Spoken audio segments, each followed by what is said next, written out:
Good morning, everybody.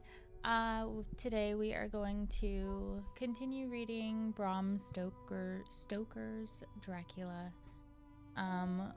Last weekend we left off, or we ended it on page 70.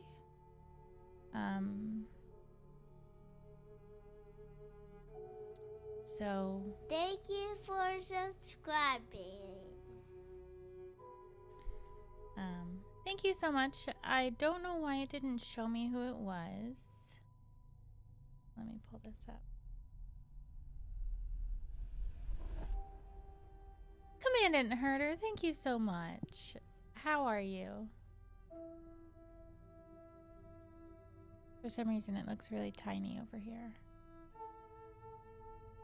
There, that's better. Now I can see. Okay. I need to actually... Thank you for also reminding me that I need to pull Twitch up on my computer.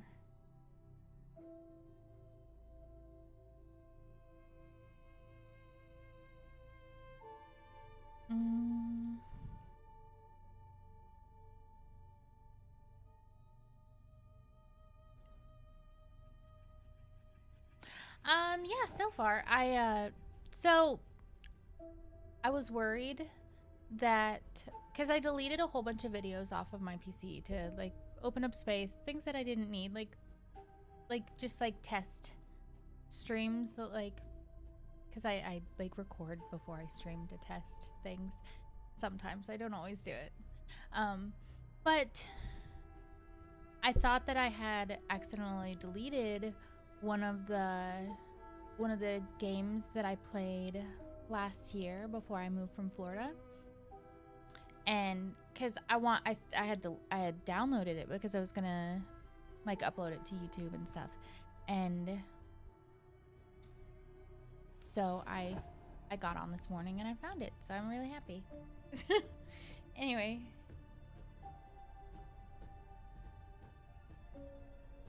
so let me open that back up. Okay, so like I said, we were on page 70. Just finished a part from Mina Murray's journal. Crisis averted. I know it because it was a first playthrough, and it was that indie horror game where it's that you're a shrine maiden and you have to like hunt, like your shrine is like infested with demons and you have to hunt down the original demon. And like the story was like I'm pretty sure I cried, so like it was a good one. So I'm super happy. Why does this keep disconnecting?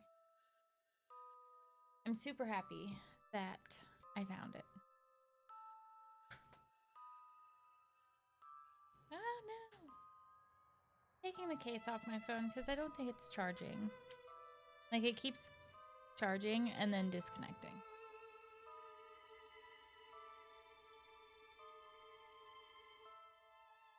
Okay. Let's see if this works.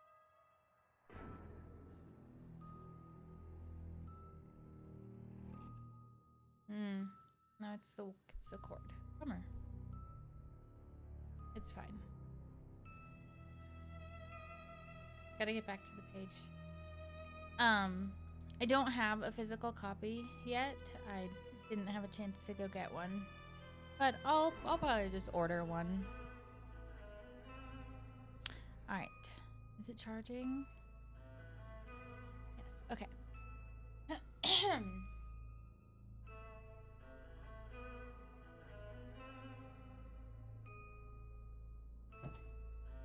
So I'm actually drinking water during these streams because it's a lot of talking. Okay. So I don't need it charging. It's fine. Okay. So we're at Dr. Seward's diary, June 5th. The case of Oh, I can't see. Okay. The case of Renfield grows more interesting the more I get to understand the man. He has certain qualities, very largely developed. Selfishness, secrecy, and purpose. I wish I could get at what is the object of the latter. He seems to have some settled scheme of his own, but what it is, I do not know yet. I do not yet know. Like, so I've decided that I'm gonna like refer to these as first read-throughs because I don't want people thinking that I know what I'm saying, like that I don't know. Okay, let's get to this. You know, today was a weird week, like at work.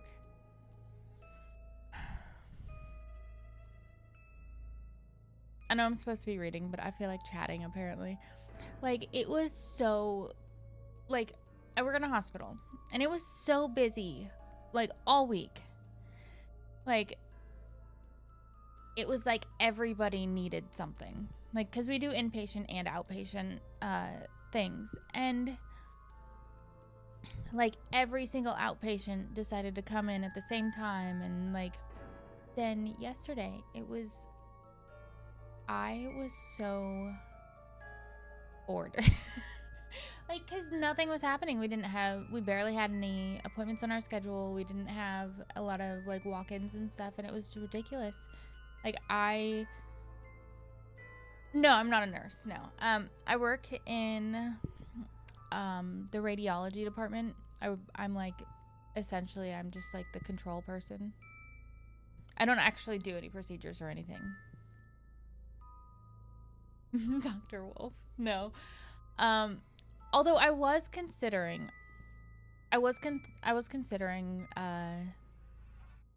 like looking into nursing, but like I don't know if I could handle like all the things that nurses deal with. Like, I was a phlebotomist for a while, and I had to deal with people all, like, every day, easily like 40 to 50 people a day I would see and I would like interact with, and it was socially draining.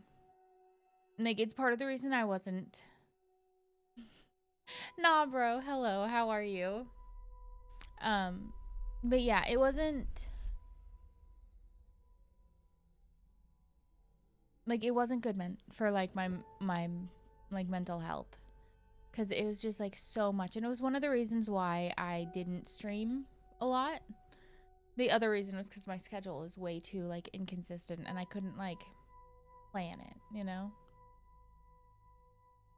That's why I like the schedule that I have now, because I'm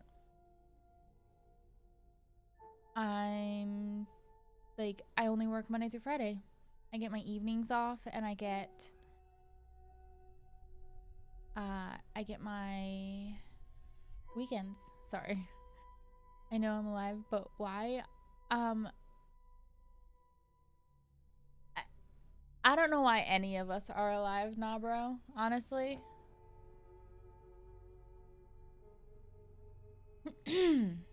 Anyway, just so everyone is aware, because I know it looks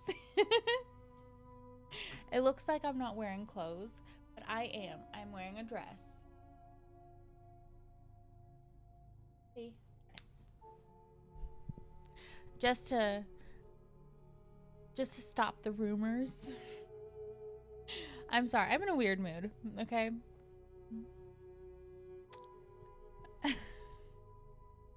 All right, so yeah, it was just weird. Like, cause I know, I'm so sorry, Command and Herder. Yesterday, I was sitting at my computer and I was just like watching through my streams, cause I'm trying to make I want to start like adding things to like my TikTok and like posting on Instagram and like whatever. And like turning into shorts on YouTube and stuff, but I'm so sorry. Forgive me. So I was just sitting there, occasionally answering the phone, moving things over. You know, it was a. Honestly, I prefer it when it's busy. Cause like also I'm new, so I'm not really like I'm not really what's it called? Friends with my coworkers. But yeah, I'm not really friends with them. I'm just like there, but like a lot of them, like we have a lot in common. It's crazy. Like the whole department is pretty much women. Like, and with my like past experiences and stuff, like I'm happy that it's all women. Like it just makes me more comfortable. There's this one guy who works on the night shift that every time he comes in, like I get so anxious and stuff. It's crazy. But right, no.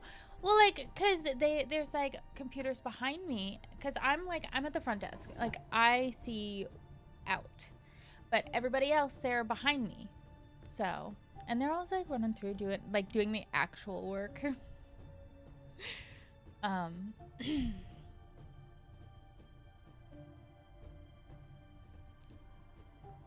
Yeah, it's weird because like we're all adults, you know, and I struggle with making friends, like in general. Like my friends, like my IRL friends, they're all of them I've literally known since middle school. Like I don't think I've made any new friends, which seems weird. It's like I've reached my friend capacity.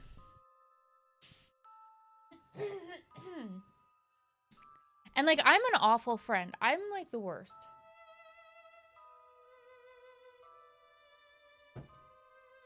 Like I don't text people. Like I want to. Like it's hard. I just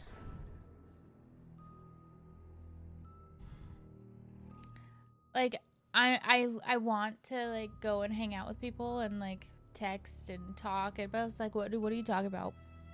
When I was working, I was the only guy in the HR department and surrounded by women in their mid-40s. It was a weird time, I know, right? But they're like 2 or 3, 4, maybe 4 men that work in the evenings. So like it's not like it's and like it's not like it's like women in the morning and like men in the evening. But yeah.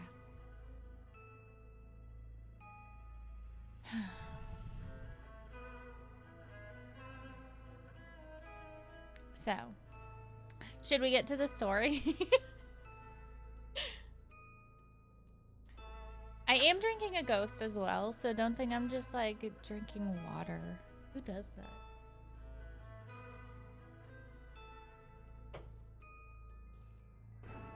All right. So, June 5th, Dr. Seward's diary. The case of Renfield grows more interesting the more I get to understand the man. He has certain qualities very largely developed: selfishness, secrecy, and purpose. I wish I could get at what is the object of the latter. He seems to have some settled scheme of his own, but what it is I do not yet know. His redeeming quality is a love of animals, though. Indeed, he has such curious turns in it that I sometimes imagine he is only abnormally cruel. His pets are of odd sorts. Just now his hobby is catching flies. He has at present such a quantity that I have had myself to expostulate. That's a fun word. hang on. I want to make a list of words that I'm gonna look up the meaning of. I'm a nerd, okay? I am a book nerd. I am a video game nerd.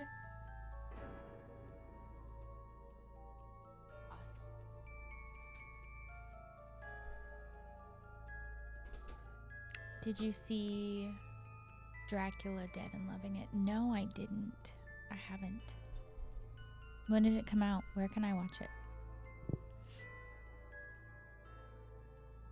So expostulate.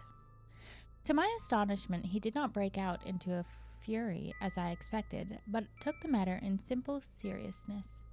He thought for a moment and then said, "May I have 3 days? I shall clear them away." Of course, I said that would do. I must watch him. Renfield in that movie is also catching... Oh. That's gross.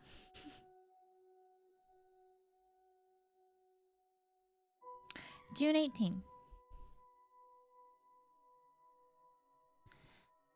He has turned his mind now to spiders and has got several very big fellows in a box. He keeps feeding them with his flies, and the number of the latter is becoming sensibly diminished, although he has used half his food in attracting more flies from outside to his room.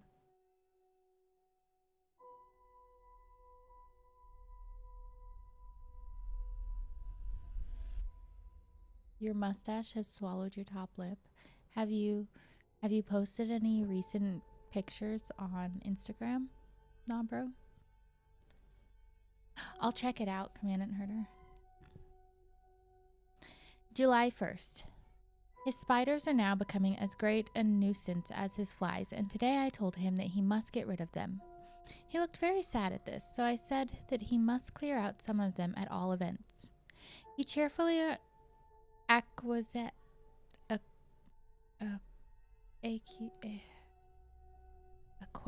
in this, and I gave him the same time as before.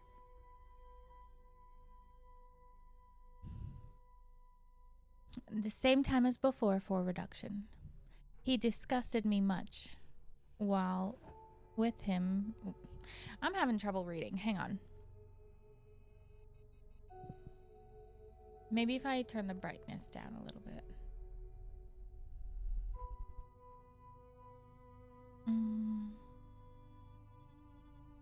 Okay. He cheerfully acquiesced this, and I gave him the same time as before for reduction. He disgusted me much while with him, for when a horrid blowfly bloated with some carrion food buzzed into the room, he caught it, held it exultantly, for a few moments between his finger and thumb, and before I knew what he was going to do, put it in his mouth and ate it. Oh, wow. Ew.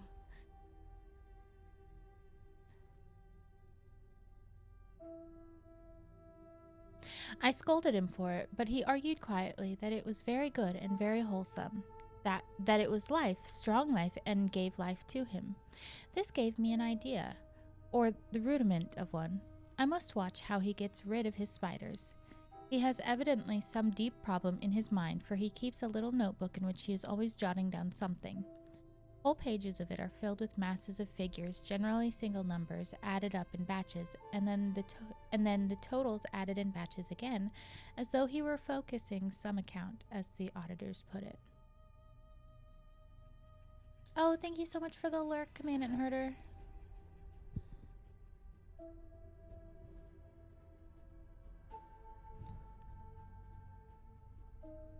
July 8th. There is a method in his madness, and the rudimentary idea in my mind is growing. It will be a whole idea soon, and then, unconscious cerebration? You will have to give the wall to your conscious brother. I kept away from my friend for a few days so that I might notice if there were any change.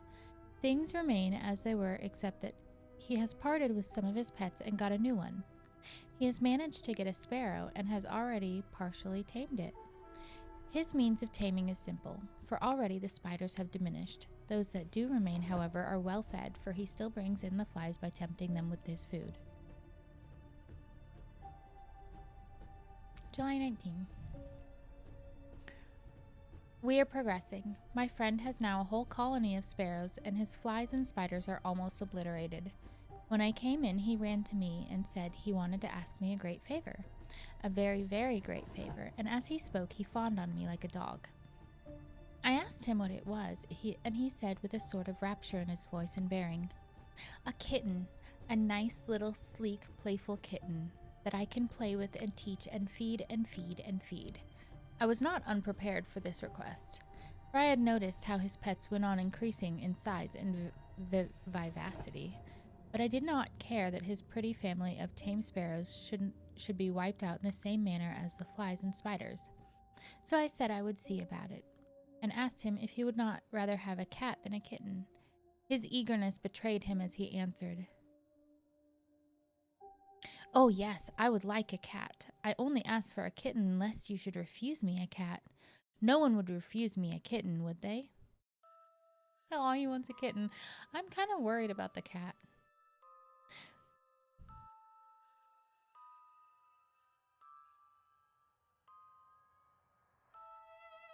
Okay. I shook my head and said that at present I feared it would not be possible, but that I would see about it. His face fell, and I could see a warning of danger in it, for there was a sudden fierce, sidelong look which meant killing. The man is an undeveloped homicidal maniac. I shall test him with his present craving and see how it will work out. Then I shall know more. Yeah. Okay. 10 p.m. Later that day. I have visited him again and found him sitting in a corner brooding. When I came in, he threw himself on his knees before me and implored me to let him have a cat, that his salvation depended upon it.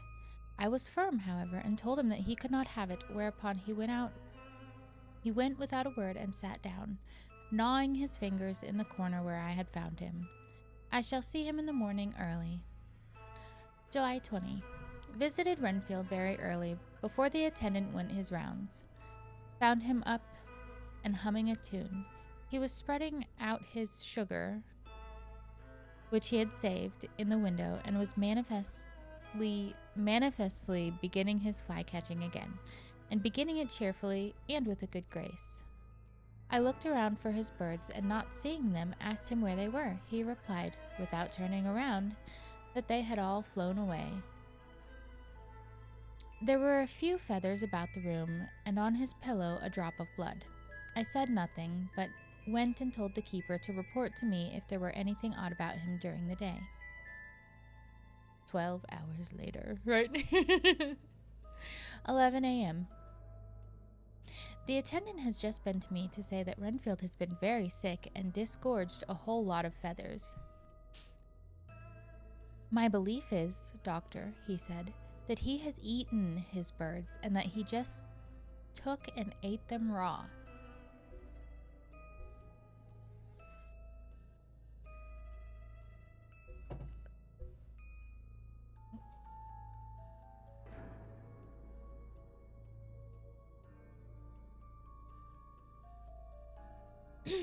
Okay. But ew. 11 p.m. 12 hours later. I gave Renfield a strong opiate tonight, enough to make even him sleep, and took away his pocketbook to look at it. The thought has been buzzing about my brain lately, is complete, and the theory proved. My homicidal maniac is of a peculiar kind. I shall have to invent a new classification for him and call him a zoophagous life-eating maniac. A zoophagous maniac. What he desires is to absorb as many lives as he can, and he has laid himself out to achieve it in a cumulative way. He gave many flies to one spider and many spiders to one bird, and then wanted a cat to eat the many birds. What would have been his later steps? It would almost be worthwhile to complete the experiment. It might be done if there were only a sufficient cause. Men sneered at vivisection, and yet look at its results today. Excuse me.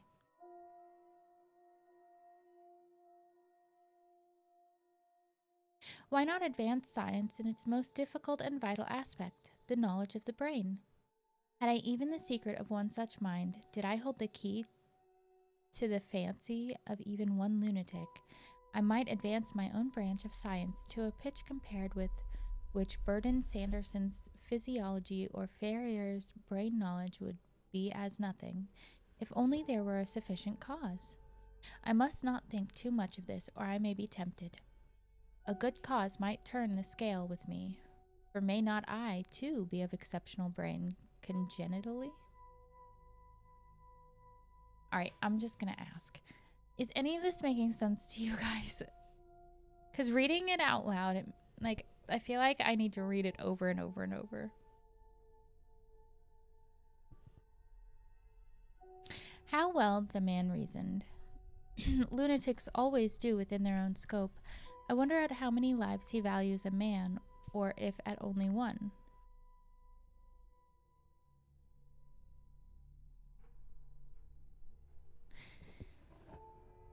He has closed the account most accurately, and today begun a new record.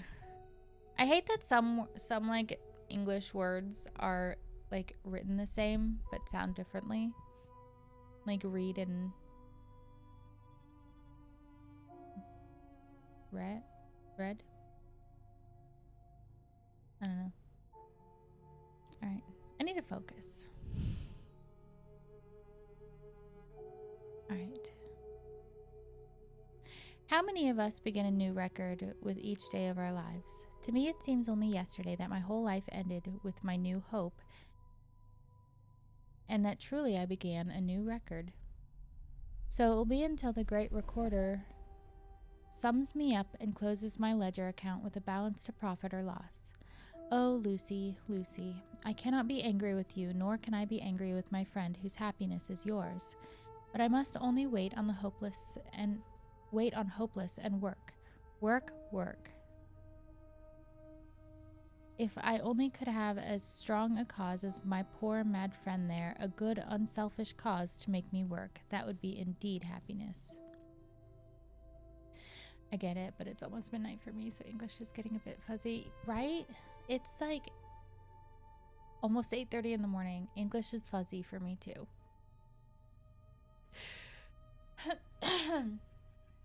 No, words are hard.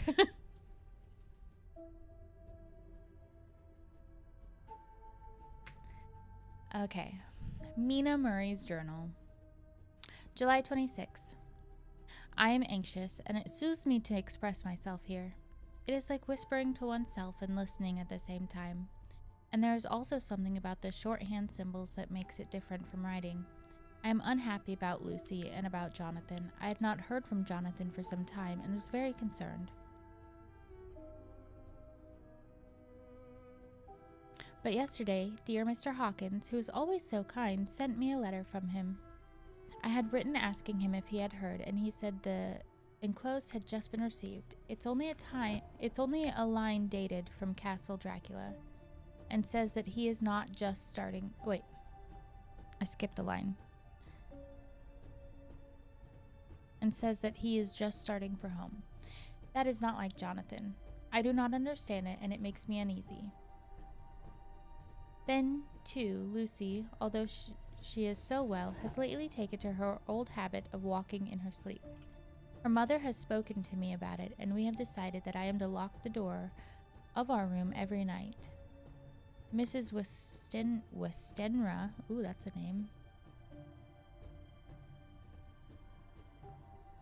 Good morning, Master Pate. Welcome in.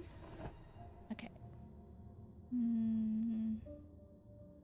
Mrs. Westenra has got an idea that sleepwalkers always go out on roofs of houses and along the edges of cliffs and then get suddenly wakened and fall over with a despairing cry that echoes all over the place. Poor dear, she is naturally anxious about Lucy, and she tells me that her husband, Lucy's father, had the same habit, that he would get up in the night and dress himself and go out, if he were not stopped. Lucy is to be married in the autumn, and she is already planning out her dresses and how her house is going to be arranged. I sympathize with her, for I do the same. Only Jonathan and I will start in life in a very simple way and shall have to try to make both ends meet. Mr. Holmwood, he is the honorary Arthur Holmwood, only son of Lord Godalming. Thank you so much, Nabro. I hope you have a wonderful rest.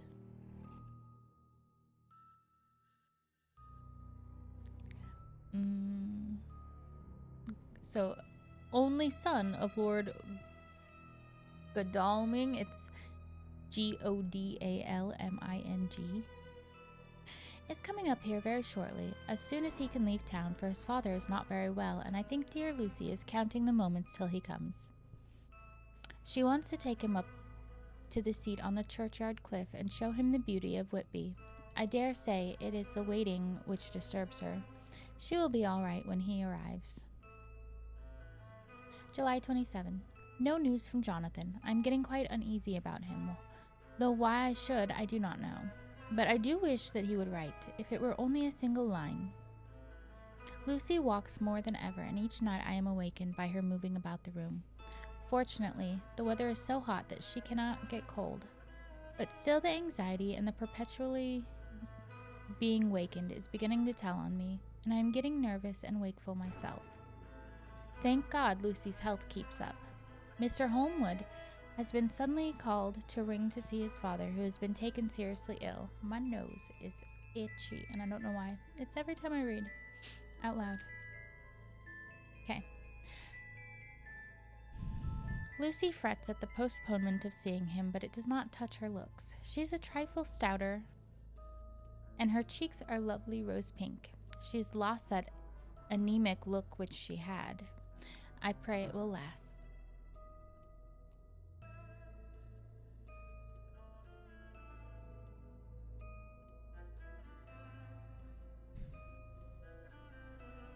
August 3rd. Another week gone and no news from Jonathan, not even to Mr. Hawkins, from whom I have heard. Oh, I do hope he is not ill. He surely would have written. I look at the last letter of his, but somehow it does not satisfy me. It does not read like him, and yet it is his writing. There is no mistake of that. Lucy has not walked much in her sleep the last week, but there is an odd concentration about her which I do not understand. Even in her sleep, she seems to be watching me. She tries the door, and finding it locked, goes about the room searching for the key. August 6th. Another 3 days and no news. This suspense is getting dreadful. If I only knew where to write to or where to go to, I should feel easier. But no one has heard a word of Jonathan since that last letter. I must only pray to God for patience. Lucy is more excitable than ever, but is otherwise well. Last night was very threatening, and the fishermen say that we are in for a storm. I must try to watch it and learn the weather signs. Today is a gray day, and the sun, as I write, is hidden in thick clouds high over Kettleness. Everything is gray except the green grass, which seems like emerald amongst it. Gray, earthy rock, gray clouds, tinged with the sunburst at the far edge, hang over the gray sea into which the sand points stretch like gray fingers. The sea is tumbling in over the shallows and the sandy flats with a roar, muffled in the sea mists drifting inland. The horizon is lost in a gray mist, all is vastness. The clouds are piled up like giant rocks, and there is a brool over the sea that sounds like some presage of doom. Dark figures are on the beach here and there, sometimes half shrouded in the mist, and seem men like trees walking. The fishing boats are racing for home and rise and dip in the ground, and the ground swell as they sweep into the harbor, bending to the scuppers. Here comes old Mr. Swales. He is making straight for me, and I can see by the way he lifts his hat that he wants to talk. I have been quite touched by the change in the poor man. When he sat down beside me, he said in a very gentle way, I want to say something to you, miss. I could see he was not at ease, so I took his poor old wrinkled hand in mine and asked him to speak fully. So he said, leaving his hand in mine, I'm afraid, my dearie, that I must have shocked you by all the wicked things I've been saying about the dead and such like for weeks past. But I didn't mean them, and I want ye to remember that when I'm gone. We odd folks that be daffled and with one foot abaft the crock wall don't altogether like to think of it, and we don't want to feel scart of it. Oh, it's this guy. And that's why I've took to making light of it, so that I'd cheer up my own heart a bit. But Lord love ye, miss, I ain't afraid of dying, not a bit, only I don't want to die if I can help it. My time must be nigh at hand now, for I be odd, and 100 years is too much for any man to expect. And I'm so nigh it that the odd man is already whetting his scythe. See, I can't get out of the habit of caffing about it all at once. The chaffs will wag as they be used to.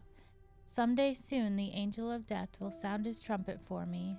But don't ye do all and greet my dearie, for he saw that I was crying. But don't ye do all and greet my dearie. Oh, he was talking to her. For he saw that I was crying. If he should come this very night, I'd not refuse to answer his call, for life be, after all, only a waitin' for something else than what we're doing, and death be all that we can rightly depend on. But I'm content, for it's comin' to me, my dearie, and comin' quick.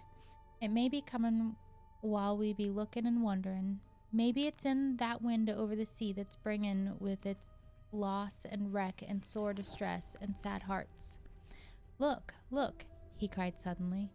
There's something in that wind and in the host beyond that sounds and looks and tastes and smells like death. It's in the air. I feel it comin'. Lord, make me answer cheerful when my call comes. He held up his arms devoutly and raised his hat. His mouth moved as though he were praying. After a few moments' silence, he got up, shook hands with me, and blessed me and said goodbye and hobbled off. It all touched me and upset me very much. I was glad when the Coast Guard came along with his spyglass under his arm. He stepped to talk with me, as he always does, but all the time kept looking at a strange ship. I can't make her out, he said. She's a Russian, by the look of her, but she's knocking about in the queerest way. She doesn't know her mind a bit. She seems to be the storm comin', but can't decide whether to... Oh, she seems to see... Oh my goodness. See the storm coming, but can't decide whether to run up north in the open or to put it in here. Look there again. She is steered mighty strangely, for she doesn't mind the hand on the wheel. Changes about with every puff of wind. We'll hear more of her before this time tomorrow. Nice, we made it to chapter 7. Okay. Alright. Ooh. This is a cutting from the Daily Graph, August 8th, pasted in Mina Murray's journal from a correspondent, Whitby. Okay. One of the greatest and suddenest storms on record has just been experienced here, with results both strange and unique. The weather had been somewhat sultry, but not to any degree uncommon in the month of August. Saturday evening was as fine as ever known, and the great body of holiday-makers laid out yesterday for visits to Mulgrave Woods, Robin Hood's Bay, Ring Mill, Runeswick, Staithes, and the various trips in the neighborhood of Whitby. The steamers, Emma and Scarborough, made trips up and down the coast, and there was an unusual amount of tripping both to and from Whitby. Sorry, my mouth is dry. Throat is dry.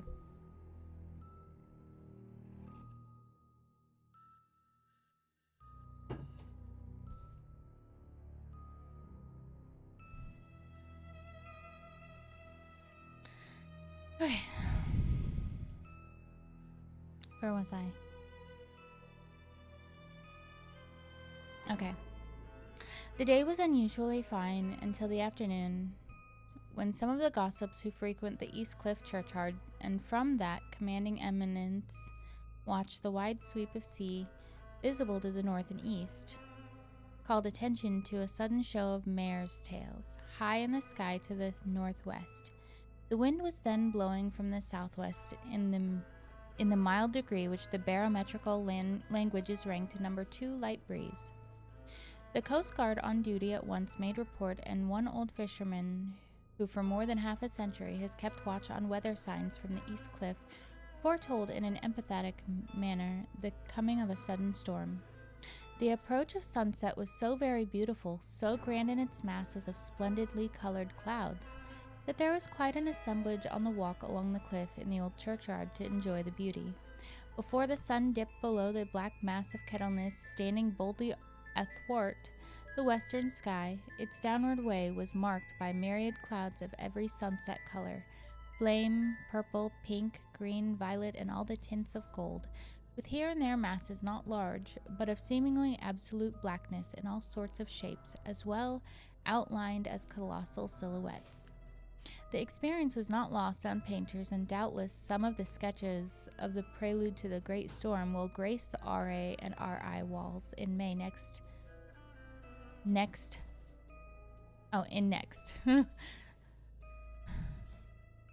More than one captain made up his mind then and there that his cobble, or his mule, as they term the different classes of boats, would retain in the harbor till the storm had passed.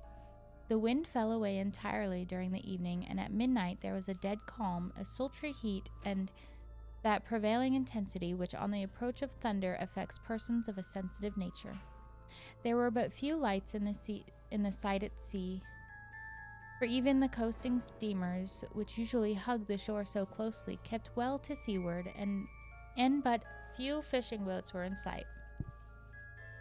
The only sail noticeable was a foreign schooner with all sails set, which was seemingly going westwards. The foolhardiness or ignorance of her officers was a prolific theme for comment, whilst she remained in sight, and efforts were made to signal her to reduce sail in face of her danger. Before the night shut down, she was seen with sails idly flapping as she gently rolled on the undulating swell of the sea. As idle as a painted ship upon a painted ocean. Okay. What time is it? Let me move this. Okay. Shortly before 10 o'clock, the stillness of the air grew quite oppressive, and the silence was so marked that the bleating of a sheep inland or the barking of a dog in the town was distinctly heard, and the band on the pier, with its lively French air, was like a discord in the great harmony of nature's silence.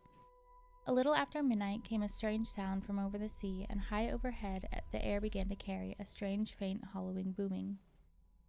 Then, without warning, the tempest broke, with a rapidity which at the time seemed incredible, and even afterwards was impossible to realize. The whole aspect of nature at once became convulsed. The waves arose in growing fury, each overtopping its fellow, till in a very few minutes the lately glassy sea was like a roaring and devouring monster. White crested waves beat madly on the level sands and rushed up the shelving cliffs. Others broke over the piers, and with their spume swept the lanthorns of the lighthouses, which rise from the end of either pier of Whitby Harbor. The wind roared like thunder and blew with such force that it was with difficulty that even strong men kept their feet, or clung with grim clasp to the iron stanchions. It was found necessary to clear the entire piers from the mass of onlookers, or else the fatalities of the night would have been increased manifold. To add to the difficulties and dangers of the time, masses of sea fog came drifting inland, white, wet clouds which swept by in ghostly fashion, so dank and damp and cold that it needed but little effort of imagination to think that the spirits of those lost at sea were touching their living brethren with the clammy hands of death, and many a one shuddered as the wraiths of sea mist swept by. At times, the mist cleared, and the sea for some distance could be seen in the glare of the lightning, which now came thick and fast, followed by such sudden peals of thunder that the whole sky overhead seemed trembling under the shock of the footsteps of the storm. Some of the scenes thus revealed were of immeasurable grandeur and of absorbing interest. The sea, running mountains high, threw skyward with each wave mighty masses of white foam, which the tempest seemed to snatch and whirl away into space. Here and there, a fishing boat with a rag of sail running madly for shelter before the blast. Now and again, the white wings of a storm-tossed seabird. On the summit of the east cliff, the new searchlight was ready for experiment, but had not yet been tried. The officers in charge of it got into working order, and in the pauses of the inrushing mist swept with it the surface of the sea. Once or twice, its service was most effective, as when a fishing boat with gunwale under water rushed into the harbor, able by the guidance of the sheltering light to avoid the danger of dashing against the piers. As each boat achieved the safety of the port, there was a shout of joy from the mass of people on shore, a shout which for a moment seemed to cleave the gale and was then swept away in its rush.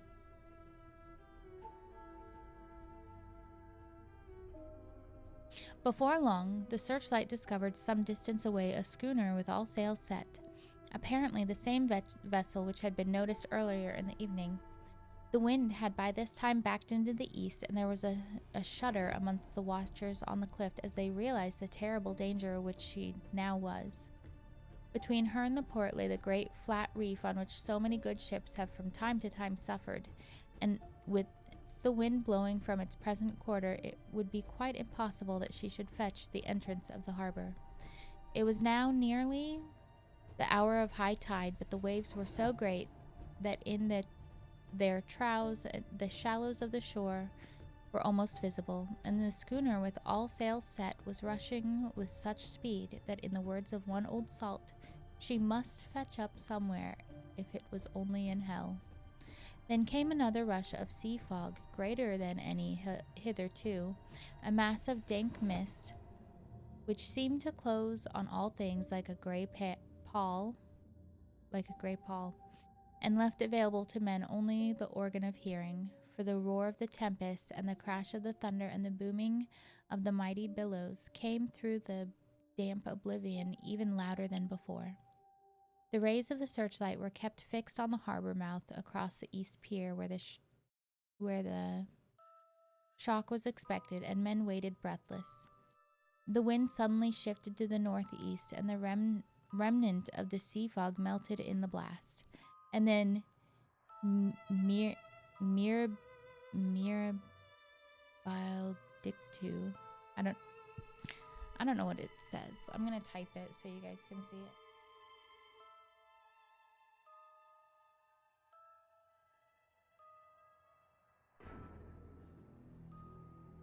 My nose.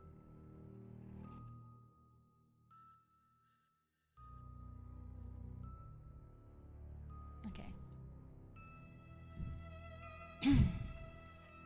Between the piers, leaping from wave to wave as it rushed at headlong speed, swept the strange schooner before the blast with all sails set and gained the safety of the harbor.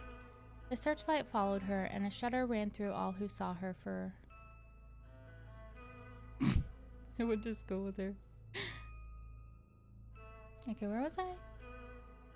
Oh.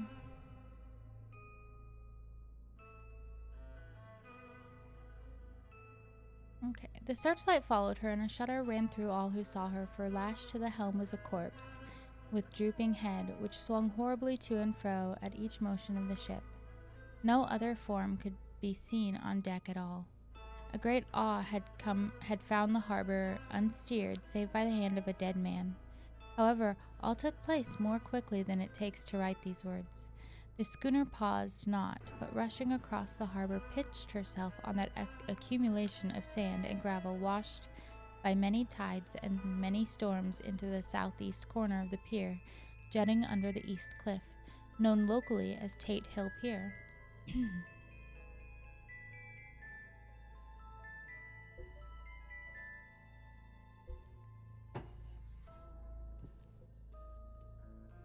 There was of course a considerable concussion as the vessel drove up on the sand heap. Every spar, rope, and stay was strained, but some of the top hammer came crashing down. But, strangest of all, the very instant the shore was touched, an immense dog sprang up on deck from below as if it shot up by the concussion, and running forward, jumped from the bow on the sand.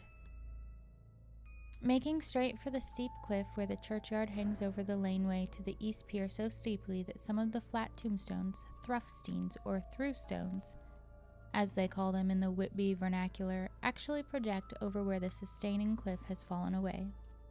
It disappeared in the darkness, which seemed intensified just beyond the focus of the searchlight. It so happened that there was no one at the moment on Tate Hill Pier, as all those whose houses are in close proximity were either in bed or were out on the heights above. Thus the Coast Guard on duty on the eastern side of the harbor, who at once ran down to the little pier, was the first to climb on board. The men working the searchlight, after scouring the entrance of the harbor without seeing anything, then turned the light on the derelict.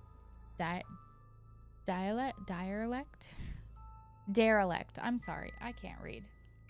Derelict. What was that word?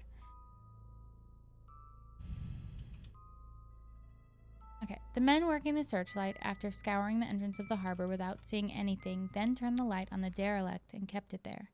The Coast Guard ran aft, and when he came beside the wheel... Yes, Master Pate. Beside the wheel, bent over to examine it, and recoiled at once as though under some sudden emotion. This seemed to pique the general curiosity, and quite a number of people began to run. It is a good way to round from the west cliff by the drawbridge to Tate Hill Pier. But your correspondent is a fairly good runner and came well ahead of the crowd. That word is in Destiny 2 voice lines 9,522. Wow. Okay. But your correspondent is a fairly good runner and came well ahead of the crowd. When I arrived, however, I found already assembled on the pier a crowd whom the Coast Guard and police refused to allow to come on board. By the courtesy of the chief boatman, I was, as your correspondent, permitted to climb on deck, and was one of a small group who saw the dead seaman whilst actually lashed to the wheel. It was no wonder that the Coast Guard was surprised, or even awed, for not even can such a sight have been seen. The man was simply fastened by his hands, tied one over the other to a spoke of the wheel. Between the inner hand and the wood was a crucifix, the set of beads on which it was fastened being around both wrists and the wheel, and all kept fast by the binding cords. The poor fellow may have been seated at one time, but the flapping and buffeting of the sails had worked through the rudder of the wheel and dragged him to and fro, so that the cords with which he was tied had cut the flesh to the bone. Accurate note was made of the state of things, and a doctor, Surgeon J.M. Caffin of 33 East Elliot Place, who came immediately after me, declared after making examination that the man must have been dead for quite 2 days. In his pocket was a bottle carefully corked, empty save for a little roll of paper, which proved to be the addendum for the log. The Coast Guard said the man must have tied up his own hands, fastening the knots with his teeth. The fact that a Coast Guard was the first on board may save some complications later on in the Admiralty Court, for Coast Guards cannot claim the salvage, which is the right of the first civilian entering on a derelict. Already the sudden storm is passing, and its fierceness is abating. Crowds are scattering homeward, and the sky is beginning to redden over the Yorkshire wolds, not worlds. I don't know why my nose is so itchy. Oh my god. There.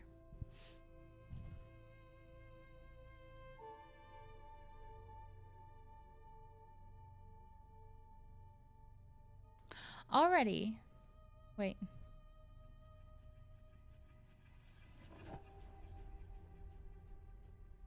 Hang on, Okay. Sorry, I lost my place. Already, however, the legal tongues are wagging, and one law student is loudly asserting that the rights of the owner are already completely sacrificed, his property being held in contravention of the statute of Mortmain, since the tiller as since the tiller as emblemship, if not proof of delegated possession, is held in a dead hand. It is needless to say that the dead steersman has been reverently removed from the place where he held his honorable watch and ward till death, a steadfastness as noble as that of the young Casa Bianca, and placed in the mortuary to await inquest. Already the sudden storm is passing. Did I already read this?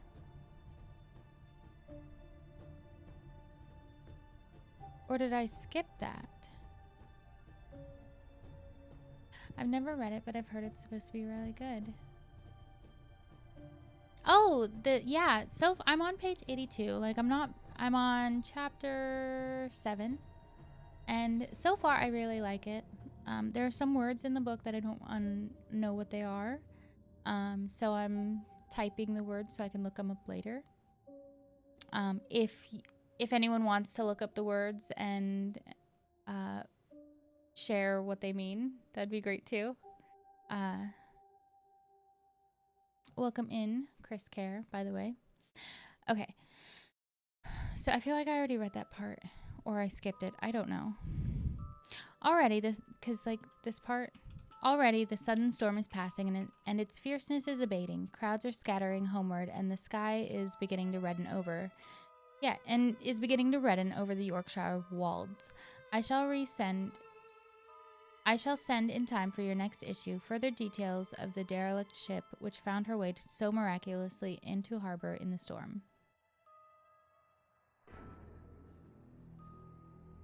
What? Wonderful to relate.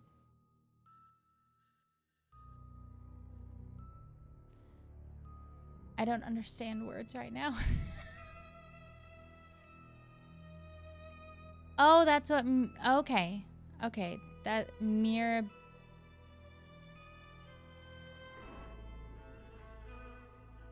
Thank you so much. Adverb, wonderful to relate, and for once they all seem to be getting along. Expostulate, express strong disapproval or disagreement. Okay. Oof. Alright, August 9. The sequel to the strange arrival of the derelict in the storm last night is almost more startling than the thing itself. It turns out that the schooner is a Russian from Varna and is called the Demeter. She is almost entirely in a ballast of silver sand with only a small amount of cargo. A number of great wooden boxes filled with mold. This cargo was consigned to a Whitby solicitor, Mr. S.F. Billington of 7 the Crescent, who this morning went aboard and formally took possession of the goods consigned to him. The Russian consul, too, acting for their charter party, took formal possession of the ship and paid all harbor dues, etc. Nothing is talked about here today except the strange coincidence. The officials of the Board of Trade have been most exacting in seeing that every compliance has been made with existing regulations. As the matter is to be a 9 days' wonder, they are evidently determined that there shall be no cause of after complaint. A good deal of interest was abroad concerning the dog which landed when the ship struck, and more than a few of the members of the SPCA, which is very strong in Whitby, have tried to befriend the animal. To the general disappointment, however, it was not to be found. It seems to have disappeared entirely from the town. It may be that it was frightened and made its way onto the moors, where it is still hiding in terror.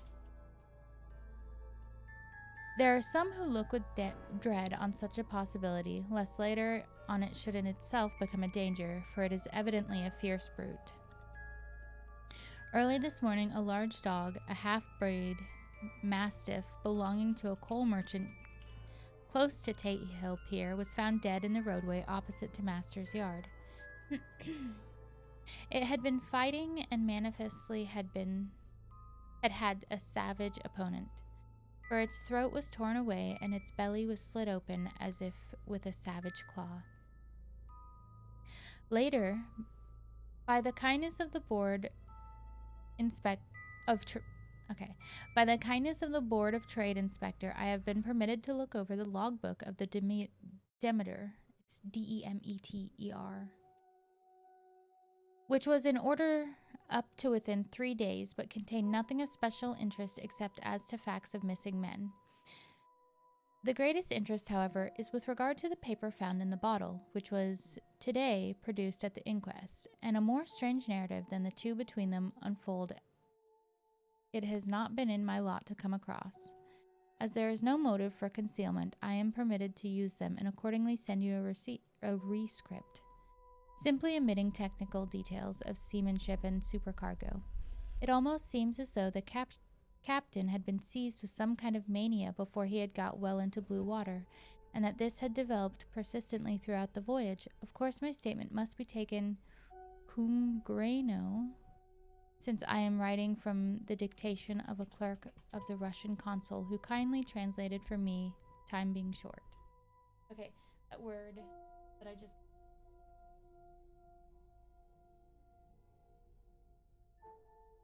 That one. Okay, so, and the ship's name is...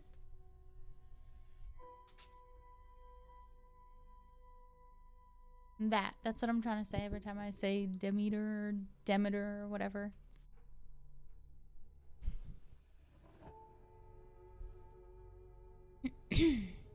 So, Log of the Demeter. I haven't decided how I'm gonna pronounce it, okay? Varna to Whitby. Written 18 July. Things so strange happening that I shall keep accurate note henceforth till we land. On 6 July, we finished taking in cargo, silver sand, and boxes of earth. At noon, set sail. East wind, fresh. Crew, 5 hands. 2 mates, cook, and myself, captain. On 11 July, at dawn, entered Bosphorus. Excuse me. Boarded by Turkish customs officer Bakshish.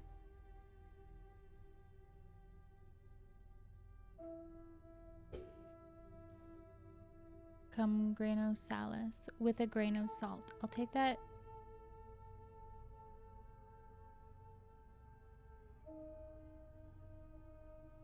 Okay, with a grain of salt. Thank you.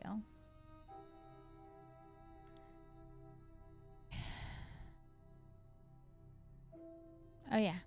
July 11 at dawn entered Bosphorus, boarded by Turkish customs officers. Bakshish, all correct, underway at 4 p.m.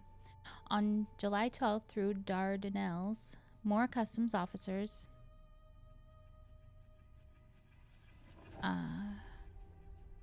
and flagboat of guarding squadron, Bakshish again. Work of officers thorough but quick. Want us off soon. At dark, passed into archipelago. Archipelago? I don't know how to say words.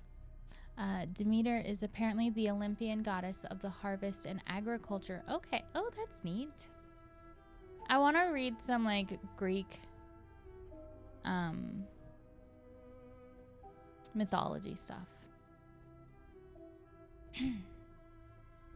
On 13 July, past Cape Matapan, crew dissatisfied about something, seemed scared but would not speak out. On 14 July, was somewhat anxious about crew, men all steady fellows who sailed with me before. Mate could not make out what was wrong, they only told him there was something, and crossed themselves. Mate lost temper with one of them that day and struck him, expected fierce quarrel, but all was quiet. On 16 July, mate reported in the morning that one of crew Petrovsky was missing, could not account for it. Took larboard watch 8 bells last night, was relieved by Abramoff.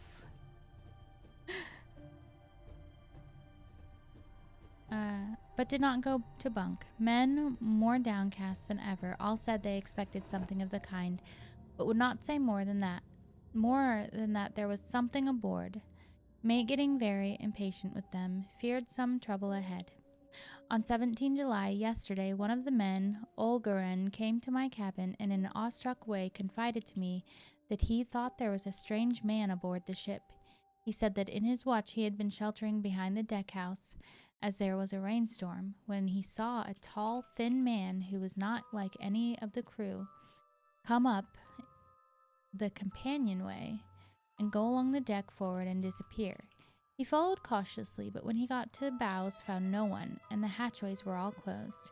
He was in a panic of superstitious fear, and I am afraid the panic may spread. To allay it, I shall today search entire ship carefully from stem to stern. Later in the day, I got together the whole crew and told them, as they evidently thought there was someone in the ship who had searched from stem to stern. First mate, angry, said it was folly, and to yield to such foolish ideas that would demoralize the men. Said he would engage to keep them out of trouble with a handspike. I let him take the helm while the rest began thorough search, all keeping abreast. With lanterns, we left no corner unsearched. As there were only the big wooden boxes, there were no odd corners where a man could hide. Men much relieved when search over and went back to work cheerfully. First mate scowled but said nothing. July 22nd. Rough weather last 3 days, and all hands busy with sails, no time to be frightened. Men seem to have forgotten their dread. Mate cheerful again, and all on good terms. Praised men for work in bad weather. Past Gibraltar and out through straits, all well. July 24. There seems some doom over the ship, already a hand short and entering on the Bay of Biscay with wild weather ahead. And yet last night another man disappeared. Like the first, he came off his watch and was not seen again. Men, all in a panic of fear, sent a round robin, asking to have double watches, they fear to be alone. Mate angry, for there will be some trouble, as either he or the men will do some violence. July 28. 4 days in hell, knocking about in a sort of maelstrom, and the wind a tempest. No sleep for anyone. Men all worn out, hardly know how to set a watch, since no one fit to go on. Second mate volunteered to steer and watch and let men snatch a few hours' sleep. Wind abating, sea still terrific, but feel them less as ship is steadier. July 29, another tragedy. Had single watch tonight as crew too tired to double. When morning watch came on deck, could find no one except steersman. Raised outcry and all came on deck. Thorough search, but no one found. Are now without second mate and crew in a panic. Mate and I agreed to go armed henceforth and wait for any sign of cause. July 30. Last night. Rejoiced we are nearing England. Weather fine, all sails set. Retired, worn out, slept soundly. Awaked by mate telling me that both men of watch and steersman missing. Only self and mate and 2 hands left to work shipped. They're like losing all their crew. August 1st. 2 days of fog and not a sail sighted. Had hoped when in English Channel to be able to signal for help or get in somewhere. Not having power to work sails, have to run before wind. Dare not lower, as could not raise them again. We seem to be drifting to some terrible doom. Mate now more demoralized than either of men. His stronger nature seems to have worked inwardly against himself. Men are beyond fear, working stolidly and patiently with minds made up to worst. They are Russian. He Romanian. August 2nd, midnight. Woke up from a few minutes' sleep by hearing a cry, seemingly outside my port. Could see nothing in fog. Rushed on deck and ran against mate. Tells me heard cry and ran, but no sign of man on watch. One more gone. Lord help us. Mate says we must be past Straits of Dover, as in a moment of fog lifting he saw North Foreland, just as he heard the man cry out. If so, we are now off in the North Sea, and only God can guide us in the fog which seems to move with us, and God seems to have deserted us. So this is the captain's log for those of you just joining of a ship that entered the port with no one on board but someone tied to this steering wheel. Dead. Okay. Deserted us. Okay, August 3rd. At midnight I went... Wait. Okay. August 3rd. At midnight I went to relieve the man at the wheel, and when I got to it found no one there. The wind was steady, and as we ran before it, there was no yawing. I dared not leave it, so shouted for the mate. After a few seconds he rushed up on deck in his flannels. He looked wild-eyed and haggard, and I greatly fear his reason has given way. He came close to me and whispered hoarsely with his mouth to my ear, as though fearing the very air might hear. It is here. I know it now. On the watch last night I saw it, like a man tall and thin and ghastly pale. It was in the bows, and looking out, I crept behind it and it gave it my knife, but the knife went through it, empty as the air. And as he spoke, he took his knife and drove it savagely into space. Then he went on, but it is here, and I'll find it. It is in the hold, perhaps, in one of those boxes. I'll unscrew them one by one and see. You work the helm. And with a warning look and his finger on his lip, he went below. There was springing up a choppy wind, and I could not leave the helm. I saw him come out of the deck again with a tool chest and a lantern, and go down the forward hatchway. He is mad, stark raving mad, and it is no use my trying to stop him. He can't hurt those big boxes. They are invoiced as clay, and to pull them about is as harmless a thing as he can do. So here I stay and mind the helm and write these notes. I can only trust in God and wait till the fog clears. Then if I can't steer to any harbor, with the wind that is, I shall cut down sails and lie by and signal for help. It is nearly all over now, just as I was beginning to hope that the mate would come out calmer, for I heard him knocking away at something in the hold, and work is good for him. There came up the hatchway a sudden startled scream,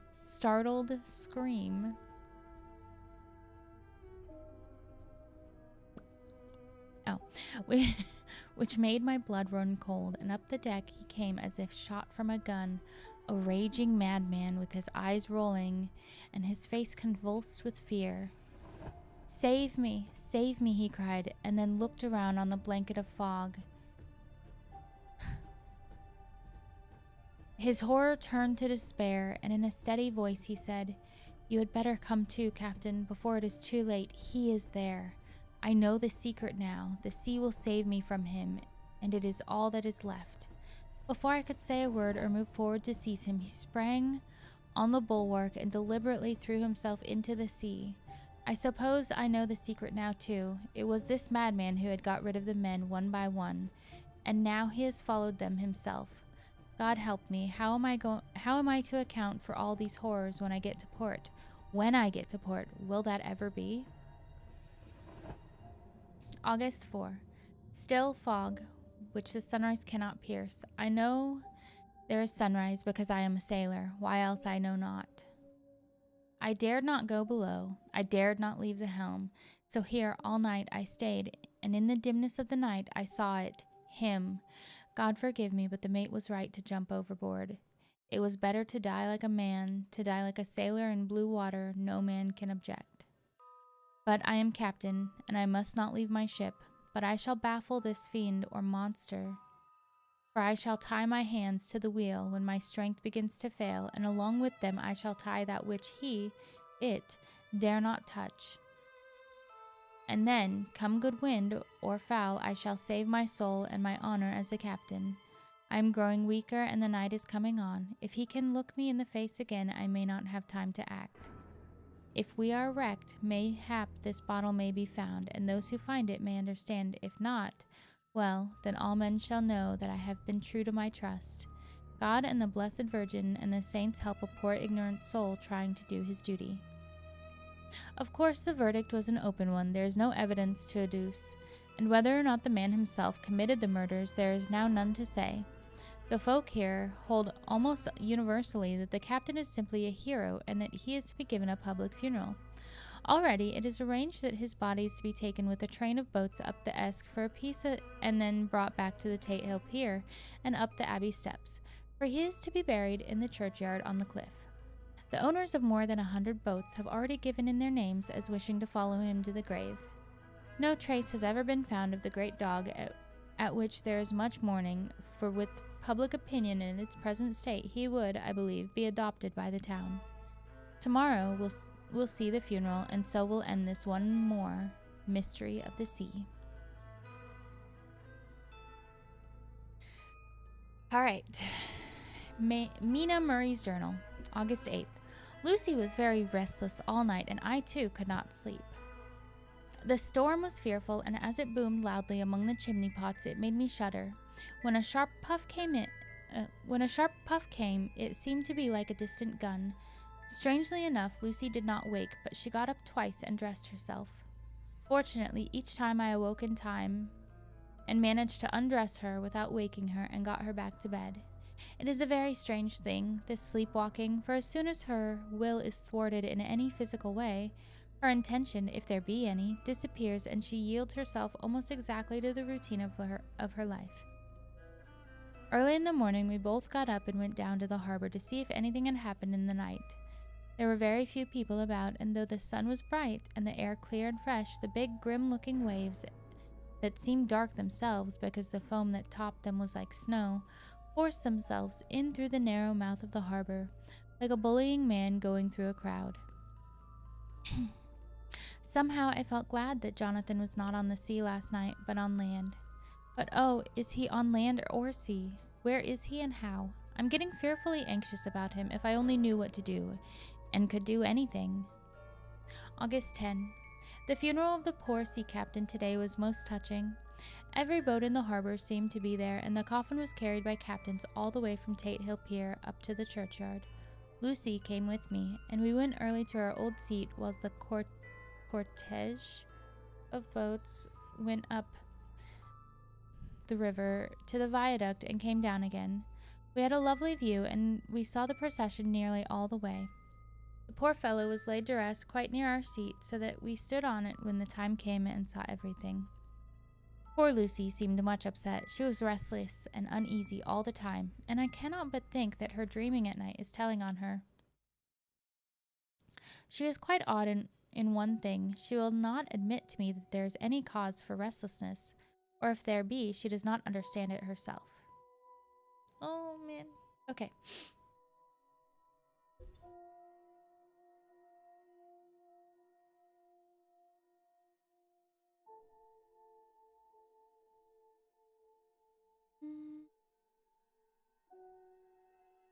There's an additional cause in that poor old Mr. Swales was found dead this morning on our seat, his neck being broken.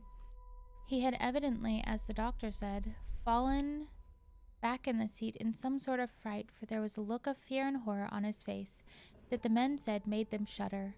Poor dear old man, perhaps he had seen death with his dying eyes. Lucy is so sweet and sensitive that she feels influences more acutely than other people do. Just now, she was quite upset by a little thing which I did not much heed, though I am myself very fond of animals. One of the men who came up here often to look for the boats was followed by his dog. The dog was always with him. They're both quiet persons, and I never saw the man angry nor heard the dog bark. During the service, the dog would not come to its master, who was on the seat with us, but kept a few yards off, barking and howling. Its master spoke to it gently, and then harshly, and then angrily, but it would neither come nor cease to make a noise. It was in a sort of fury, with its eyes savage and all its hairs bristling out like a cat's tail when puss is on the warpath. Finally, the man too got angry and jumped down and kicked the dog, and then took it by the scruff of the neck and half dragged it and half threw it on the tombstone in which the seat is fixed. The moment it touched the stone, the poor thing became quiet and fell all into a tremble. It did not try to get away, but crouched down, quivering and cowering, and was was in such a pitiable state of terror that I tried, though without effect, to comfort it. Lucy was full of pity too. but she did not attempt to touch the dog, but looked at it in an agonized sort of way. I greatly fear that she is of too supersensitive a nature to go through the world without trouble. She will be dreaming of this tonight, I am sure. The whole agglomeration of things. The ship steered into port by a dead man, his attitude tied to the wheel with a crucifix and beads, the touching funeral, the dog, now furious and now in terror, will afford material for her dreams. I think it will be best for her to go to bed tired out physically, so I shall take her for a long walk by the cliffs to Robin Hood's Bay and back. She ought not to have much inclination for sleepwalking then.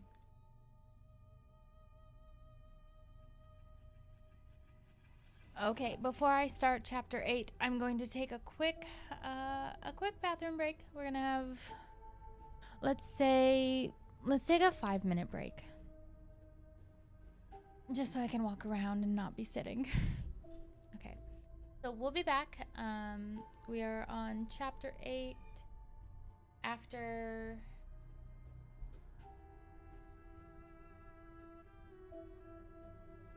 Okay, yeah. We will be back in 5 minutes.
All right, I'm back. We are on chapter 8. So, like, this is what my hair looks like when I just let it air dry. Very, I don't know, it curls sometimes. I don't know. But I hate how it looks when it's straight.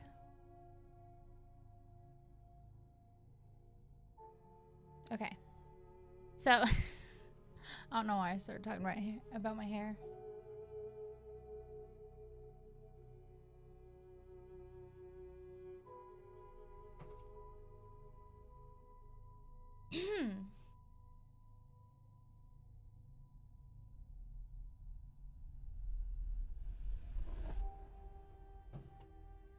Okay.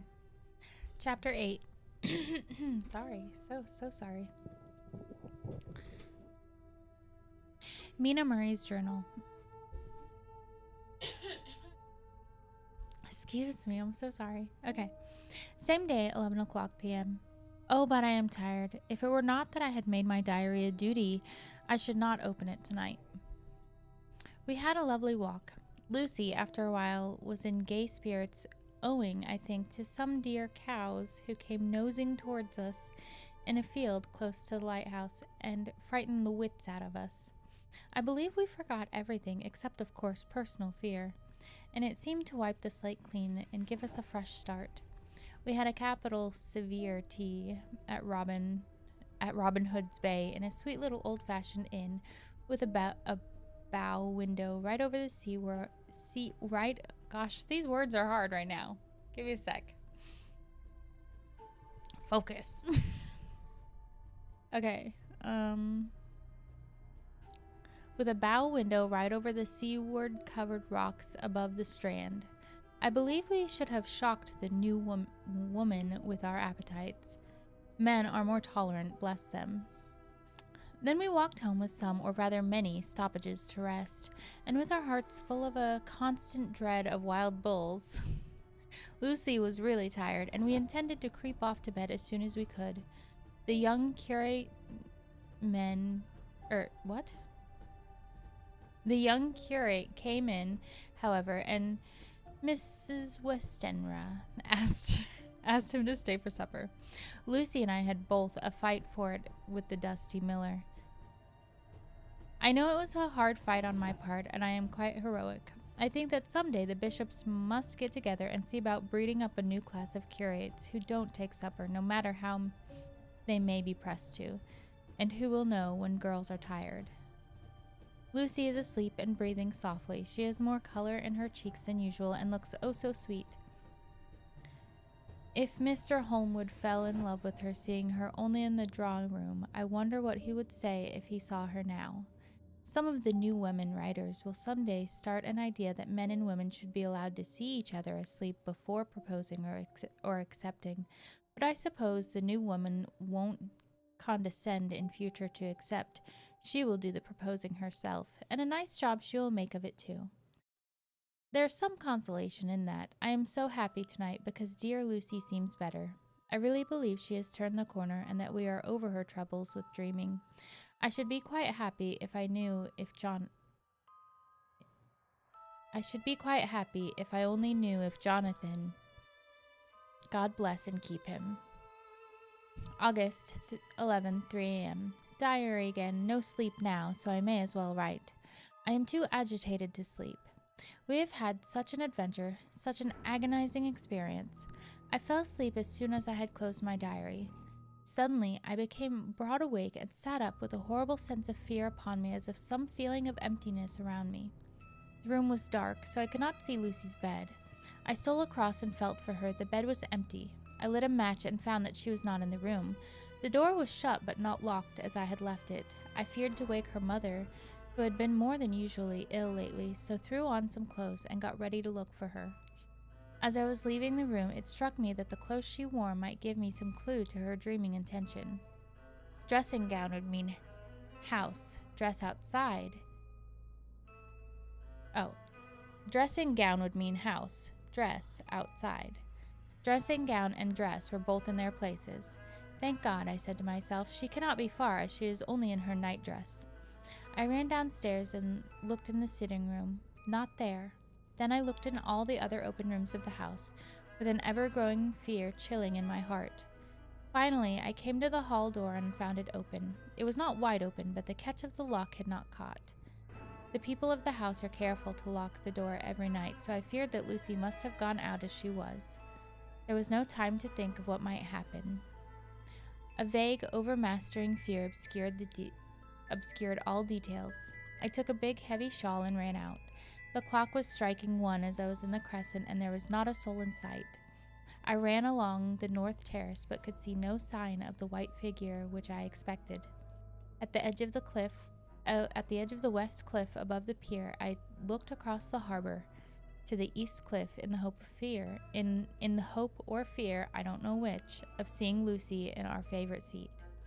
There was a bright full moon with heavy black driving clouds which threw the whole scene into a fleeting diorama of light and shade as they sailed across. For a moment or two I could see nothing as the shadow of the cloud obscured St. Mary's Church and all around it. Then, as the cloud passed, I could see the ruins of the abbey coming into view, and as the edge of a narrow band of light as sharp as a sword cut moved along the church, and the churchyard became gradually visible.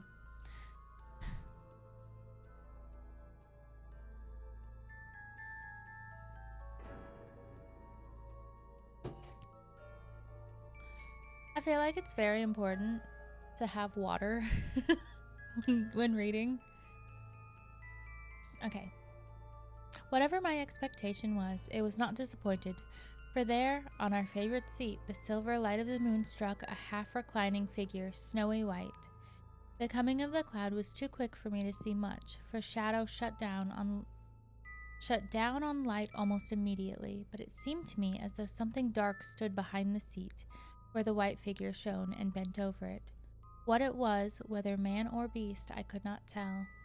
I did not wait to catch another glance, but flew down the steep steps to the pier and along by the fish market to the bridge, which was the only way to reach the east cliff. The town seemed as dead, for not a soul did I see. I rejoiced that it was so, for I wanted no witness of poor Lucy's condition. The time and distance seemed endless, and my knees trembled and my breath came labored as I toiled up the endless steps up to the abbey. I must have gone fast, and yet it seemed to me as my feet were weighted with lead.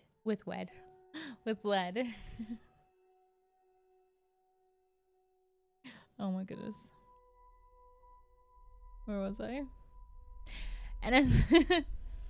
And as though every joint in my body were rusty. When I got almost to the top, I could see the seat and the white figure, for I was now close enough to distinguish it even through the spells of shadow. There was undoubtedly something long and black bending over the half-reclining white figure. I called in fright, "Lucy, Lucy," and something raised a hand, and from where I was, something raised a head, and from where I was, I could see a white face and red, gleaming eyes. Lucy did not answer, and I ran on to the entrance of the churchyard. As I entered, the church was between me and the seat, and for a minute or so I lost sight of her. When I came in view again, the cloud had passed, and the moonlight struck so brilliantly that I could see Lucy half reclining, with her head lying over the back of the seat. She was quite alone, and there was not a sign of any living thing about.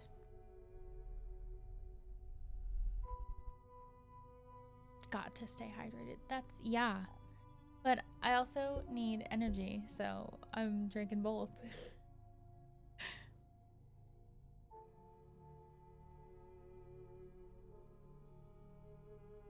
Okay.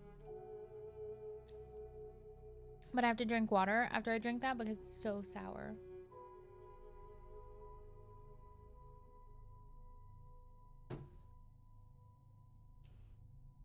Sorry. I don't mean to like lip bleh. I can't talk. Okay. Still waiting for your coffee to kick in. It is pretty early. Well, not really. I normally get up at 5 a.m. This is the sour green apple. Not sponsored, by the way, yet. Okay. When I bent over her, I could see that she was still asleep. Her lips were parted and she was breathing not softly, as usual with her, but in long, heavy gasps, as though striving to get her lungs full at every breath. As I came close, she put up her hand in her sleep and pulled the collar of her nightdress close around her throat. While she did so, there came a little shudder through her, as though she felt the cold. I flung the warm shawl over her and drew the edges tight around her neck, for I dreaded lest she should get some deadly chill from the night air, unclad as she was. I feared to wake her all at once, so in order to have my hands free that I might help her, I fastened the shawl at her throat with a big safety pin, but I must have been clumsy in my anxiety and pinched or pricked her with it, for by and by, when her breathing became quieter, she put her hand to her throat again and moaned. When I had her carefully wrapped up, I put my shoes on her feet and then began very gently to wake her. At first she did not respond, but gradually she became more and more uneasy in her sleep, moaning and sighing occasionally.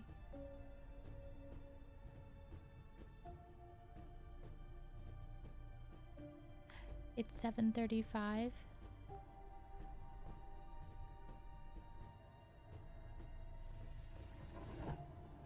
So that's like, I don't know time zones. Okay.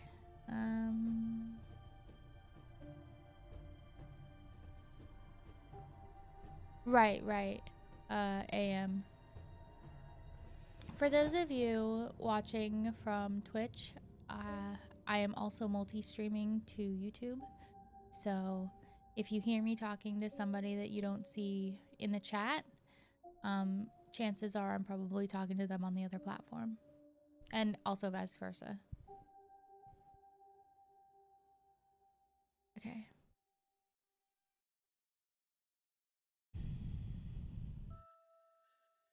Okay. When I had her carefully wrapped up, I put my... Oh, I already did that.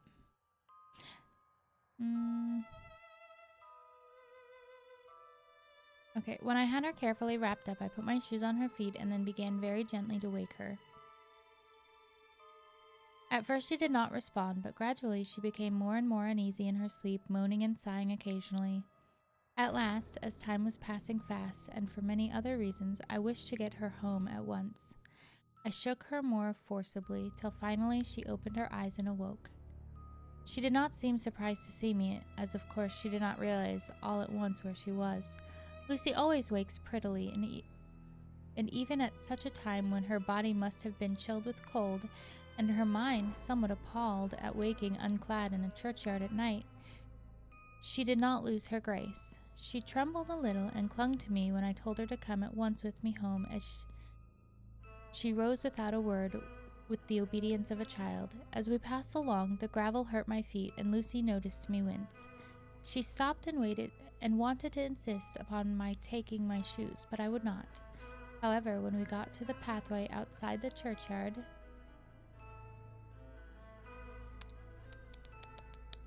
where there was a puddle of water remaining from the storm, I daubed my feet with mud, using each foot in turn on the other, so that as we went home, no one, in case we should meet anyone, should notice my bare feet. Ah! One moment, please. But welcome in, Muhammad Sabit. I don't know how to say words. Okay.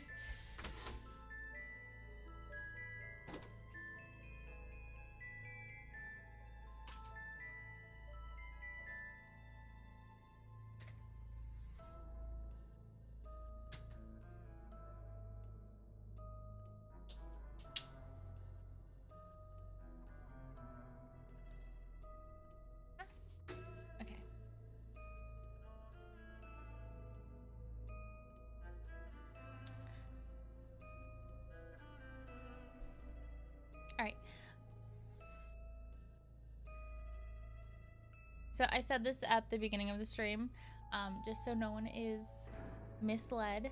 I'm clothed, even though you can't really tell because my hair is covering my straps. Technical difficulties, yeah.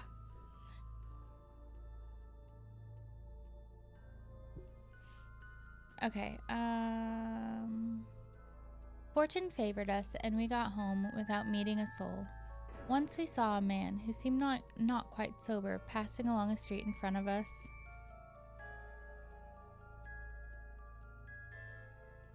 But we hid in a door till he had disappeared up an opening such as there are, steep little closes or winds as they call them in Scotland. My heart beat so loud all the time that sometimes I thought I should faint. I was filled with anxiety about Lucy, not only for her health, lest she should suffer from the exposure, but for her reputation in case the story should get wind. When we got in and had washed our feet and had said a prayer of thankfulness together, I tucked her into bed. Before falling asleep, she asked, even implored, me not to say a word to anyone, even her mother, about her sleepwalking adventure. I hesitated at first to promise, but on thinking of the state of her mother's health, and how the knowledge of such a thing would fret her, and thinking, too, of how such a story might become distorted, nay, infallibly would, in case it should leak out, I thought it wiser to do so. I hope I did right. I have locked the door and the key is tied to my wrist, so perhaps I shall not be again disturbed. Lucy is sleeping soundly. The reflex of dawn is high and far over the sea. Oh, where am I from? I am from the Midwest of the United States.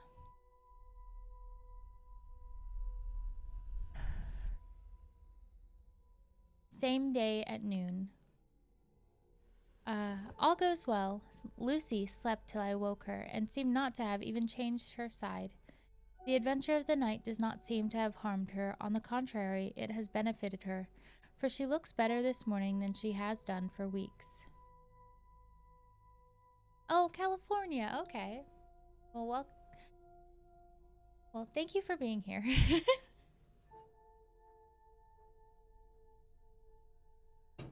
Okay.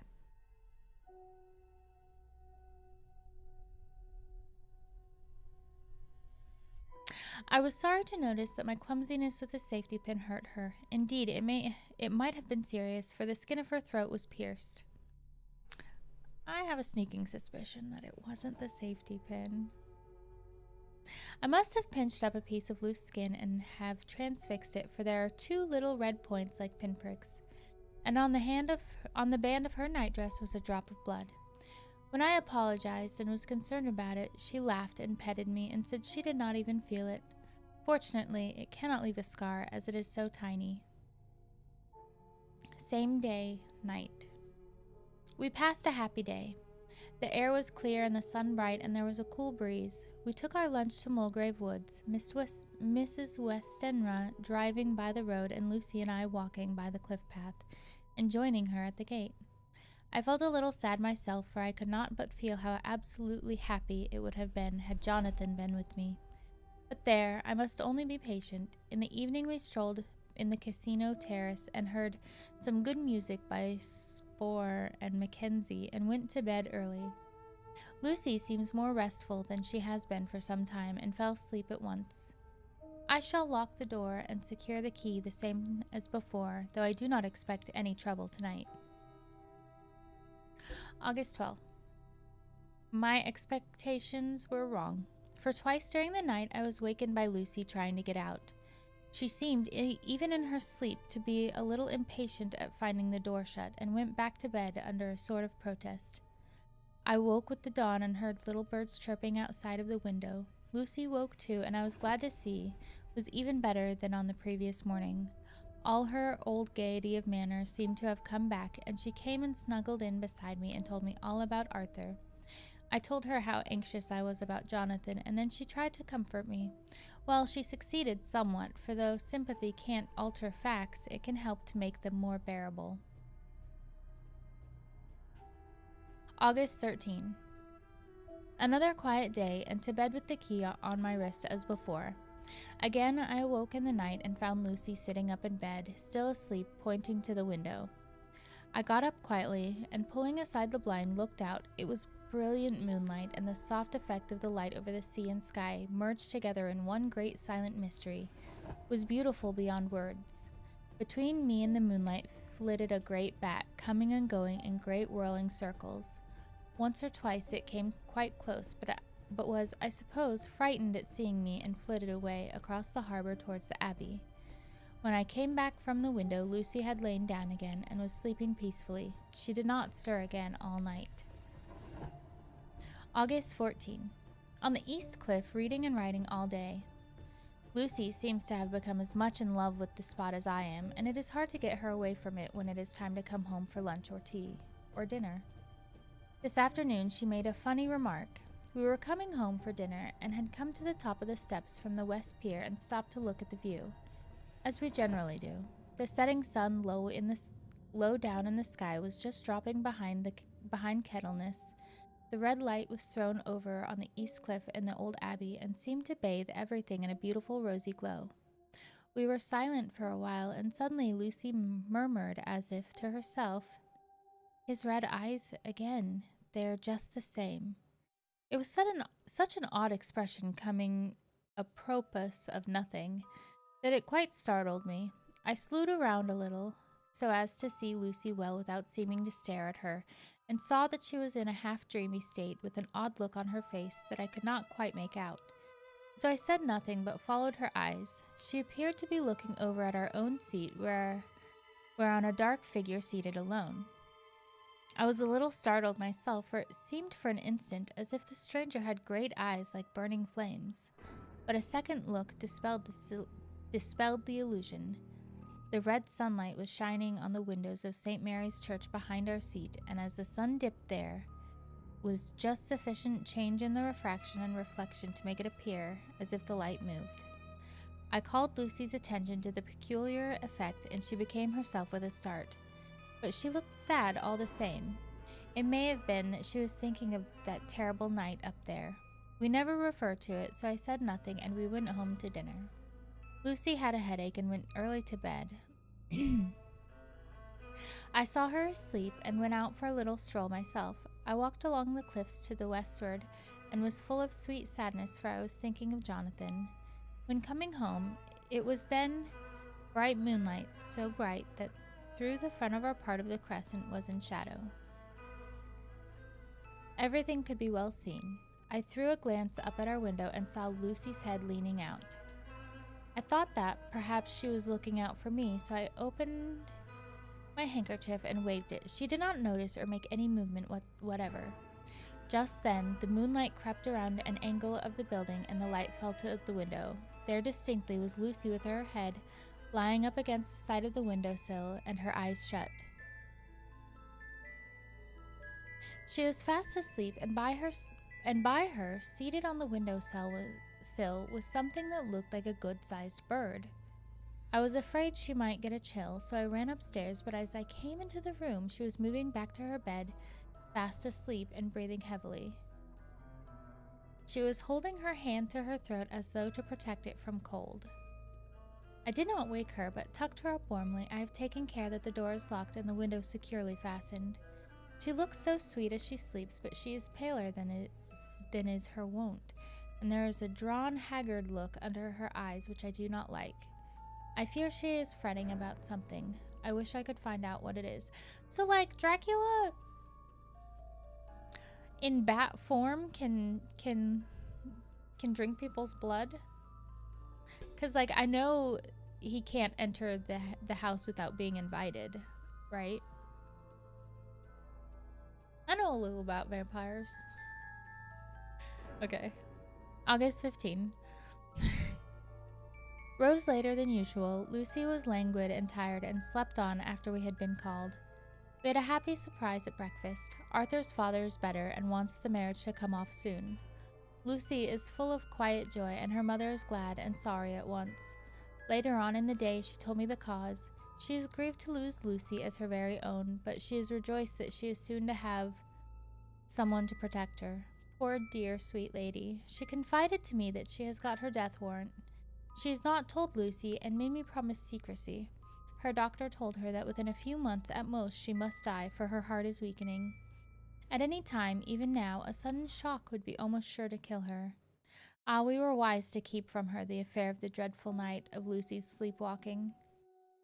August 17. No diary for 2 whole days. I have not had the heart to write. Some sort of shadowy pall seems to be coming over our happiness. No news from Jonathan, and Lucy seems to be growing weaker, while her mother's hours are numbering to a close. I do not understand Lucy's fading away as she is doing. She eats well and sleeps well and enjoys the fresh air, but all the time the roses in her cheeks are fading, and she gets weaker and more languid day by day. At night, I hear her gasping as if for air. I keep the key of our door always fastened to my wrist at night, but she gets up and walks about the room and sits at the open window. Last night I found her leaning out when I woke up, and when I tried to wake her, I could not. She was in a faint. When I managed to restore her, she was as weak as water and cried silently between long, painful struggles for breath. When I asked her how she came to be at the window, she shook her head and turned away. I trust her feeling ill may not be from that unlucky prick of the safety pin. I looked at her throat just now as she lay asleep, and the tiny wounds seem not to have healed. They are still open, and if anything, larger than before, and the edges of them are faintly white. They are like little white dots with red centers. Unless they heal within a day or 2, I shall insist on the doctor seeing about them.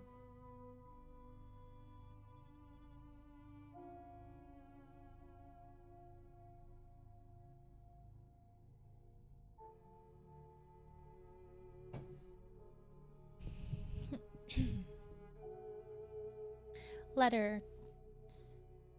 Samuel F. Billington and Son, Solicitors, Whitby, to Messrs. Carter, Patterson and Co., London. So this is a letter. August 17th. Dear Sirs, herewith please receive invoice of goods sent by Great Northern Railway. Some are to be delivered at Carfax near Purfleet immediately on receipt at goods station King's Cross. Okay. The house is at present empty, but enclosed please find keys, all of which are labeled. You will please deposit the boxes, 50 in number, which form the consignment in the partially ruined building forming part of the house, and marked A on rough diagram enclosed. Your agent will easily recognize the locality as it is the ancient chapel of the mansion. The goods leave by the train at 9:30 tonight and will be due at King's Cross at 4:30 tomorrow afternoon. As our client wishes the delivery made as soon as possible, we shall be obliged by your having teams ready at King's Cross at the time named, forthwith conveying the goods to destination in order to obviate any delays possible through any routine requirements as to payment in your departments. We enclose check herewith for £10, receipt of which please acknowledge. Should the charge be less than this amount, you can return balance. If greater, we shall at once send check for difference on hearing from you. You are to leave the keys on coming away in the main hall of the house, where the proprietor may get them on his entering the house by means of his duplicate key. Pray do not take us as exceeding the bounds of business courtesy in pressing you in all ways to use the utmost expedition.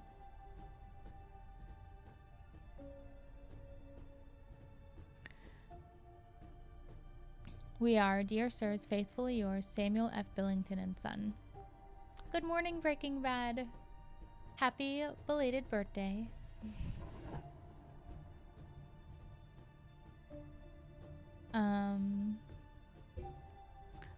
Letter from Messrs. Carter, Patterson and Co. to London to Messrs. Billington and Son, Whitby.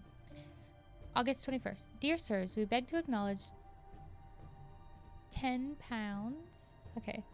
received, and to return check £1. How do you guys read your money? Like, it says, I don't know how to, I don't have that key, but 1 and then 17. Oh, I don't. Guys, forgive me. I don't know what I'm doing. It was stuck on. Um, it was stuck on my OBS, and I thought I was typing in the chat.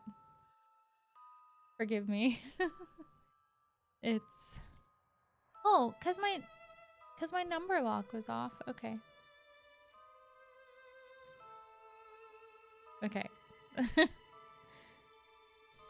No, it's. Is that a 1? Yeah, it's 1 7 S. Oh.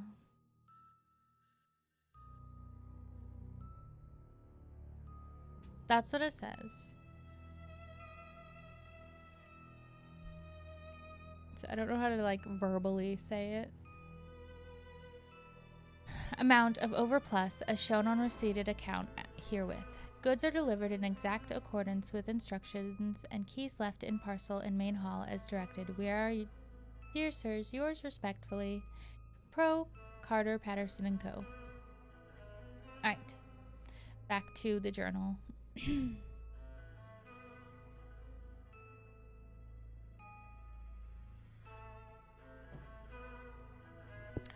August 18. I am happy today and write sitting on the seat in the churchyard. Lucy is ever so much better. Last night she slept well all night and did not disturb me once. The roses seemed coming back already to her cheeks, though she is still sadly pale and wan-looking. If she were in any way anemic, I could understand it, but she is not. She is in gay spirits and full of life and cheerfulness.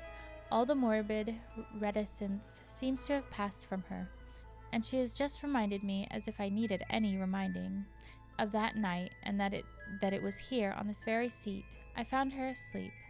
As she told me, she tapped playfully with the heel of her boot on the stone slab and said, "My poor little feet didn't make much noise then. I dare say poor old Mr. Swales would have told me that it was because I didn't want to wake up Gordie."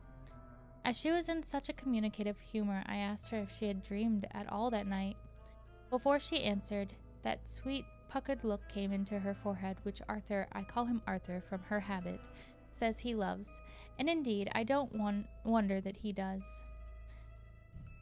Then she went on in a half-dreaming kind of way, as if trying to recall it to herself. I didn't quite dream, but it all seemed to be real. I only wanted to be here, in this spot. I don't know why, for I was afraid of something. I don't know what. I remember, though, I suppose I was asleep, passing through the streets and over the bridge. A fish leaped as I went by, and I leaned over to look at it, and I heard a lot of dogs howling. The whole town seemed as if it must be full of dogs, all howling at once, as I went up the steps. Then I had a vague memory of something long and dark with red eyes, just as we saw in the sunset, something very sweet and very bitter all around me at once. And then I seemed sinking into deep green water, and there was a singing in my ears, as I have heard there is to drowning men. And then everything seemed passing away from me. My soul seemed to go out from my body and float about the air. I seem to remember that once the West Lighthouse was right under me, and then there was a sort of agonizing feeling, as if I were in an earthquake, and I came back and found you shaking my body. I saw you do it before I felt you. Then she began to laugh. It seemed a little uncanny to me, and I listened to her breathlessly. I did not quite like it, and thought it better not to keep her mind on the subject. So we drifted on to other subjects, and Lucy was like her old self again.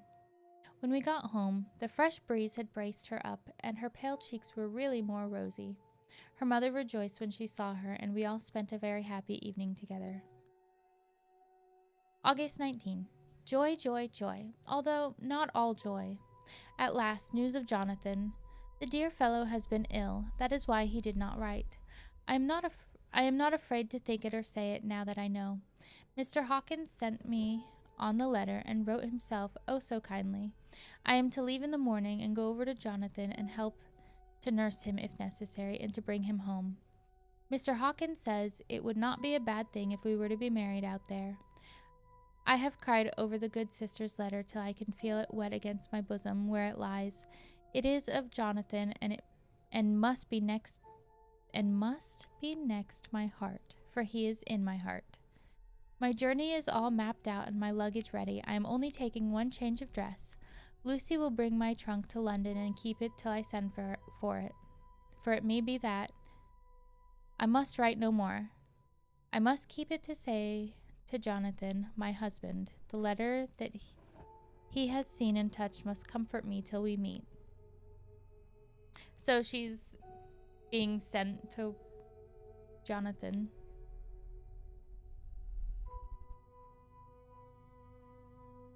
Letter from Sister Agatha, Hospital of St. Joseph and St. Mary, Budapest, to Miss Wilhelmina Murray.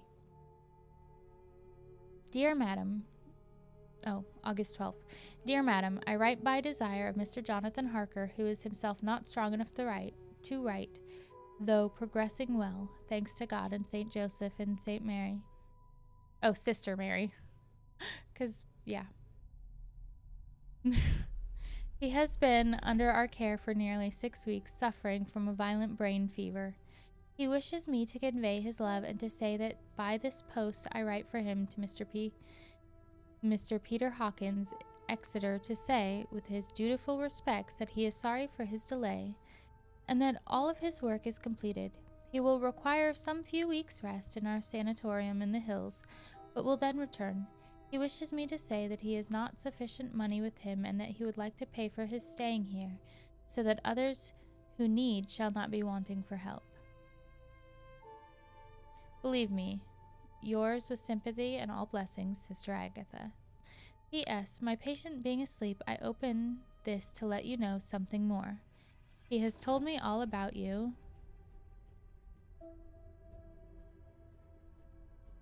and that you are shortly to be his wife. All blessings to you both. He has had some fearful shock, so says our doctor, and in his delirium his ravings have been dreadful, of wolves and poison and blood, of ghosts and demons, and I fear to say of what. Be careful with him always, that there may be nothing to excite him of this kind for a long time to come. The traces of such an illness as his do not lightly die away. We should have written long ago, but we knew nothing of his friends, and there was on him nothing that anyone could understand. He came to the train from Klausenburg, and the guard was told by the station master there that he rushed into the station shouting for a ticket for home. Seeing from his violent demeanor that he was English, they gave him a ticket for the furthest station on the way thither that the train be reached. Be assured that he is well cared for. He has won all hearts by his sweetness and gentleness. He is truly getting on well, and I have no doubt will, in a few weeks, be all himself. But be careful of him for safety's sake. There are, I pray God and St. Joseph and Sister Mary, many, many happy years for you both. Apparently 1D, okay, so like 1 denarius or 1 penny is about 2.25 US cents, and is 1 shilling is about 27 US cents.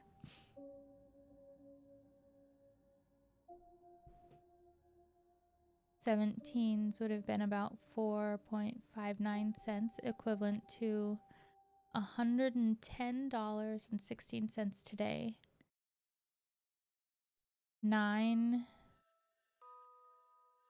denarius would have been about 20 cents, equivalent to $4.86 today. Okay, that's interesting. Thank you.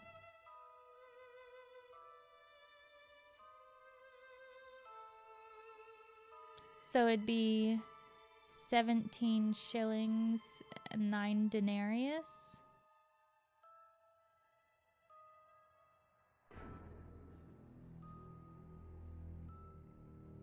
Dr. Seward's diary.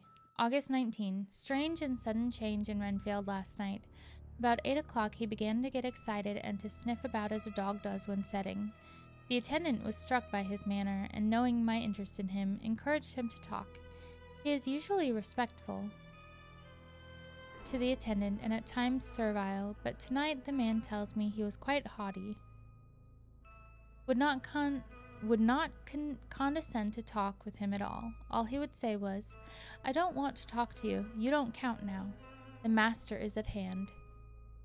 The attendant thinks it is some sudden form of religious mania which has seized him.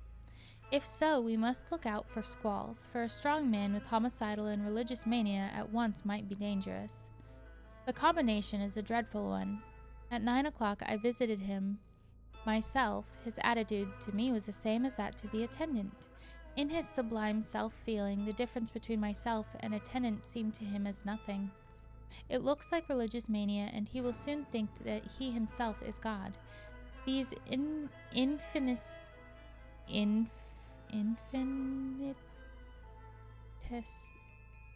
I'm gonna type it out here so I can read it because it's like split up.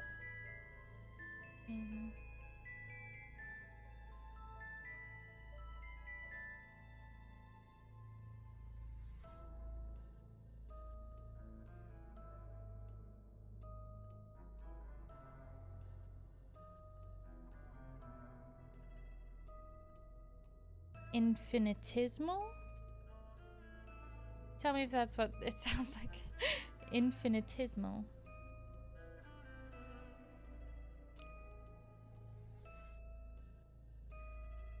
Distinctions between man and men are too paltry for an omnipotent being. How these madmen give themselves away. The real God taketh heed lest a sparrow fall, but the God created from human vanity sees no difference between an eagle and a sparrow. Oh, if men only knew. For half an hour or more, Renfield kept getting excited in greater and greater degree. I did not pretend to be watching him, but I kept strict observation all the same. All at once that shifty look came into his eyes which we always see when a madman has seized an idea, and with it the shifty movement of the head and back, which asylum attendants come to know so well. Infinitesimal. Adjective, extremely small. Thank you.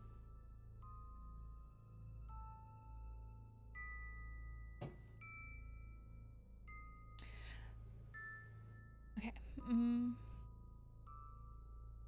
He became quite quiet and went and sat on the edge of his bed resignedly, and looked into space with lackluster eyes. I thought I would find out if his apathy were real or only assumed, and tried to lead him to talk of his pets, a theme which had never failed to excite his attention. At first he made no reply, but at length said testily, "Bother them all. I don't care a pin about them." "What?" I said. "You don't mean to tell me you don't care about spiders?" Spiders at present are his hobby, and the notebook is filling up with columns of small figures. To this he answered enigmatically, "The bride maidens rejoice the eyes that wait the coming of the bride, but when the bride draweth nigh, then the maidens shine not to the eyes that are filled." He would not explain himself, but remained obstinately seated on his bed all the time I remained with him.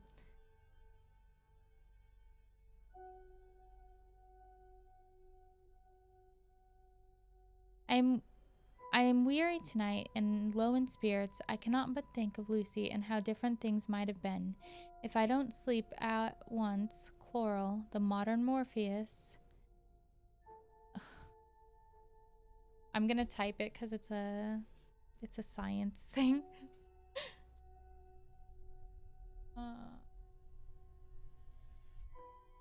don't know how to do it. Okay, it's like C2HC. Is that a 1? HC1 8 0 H2O. Okay. I don't know. I must be careful not to let it grow into a habit. Oh, it's like a sleeping pill or something, you know?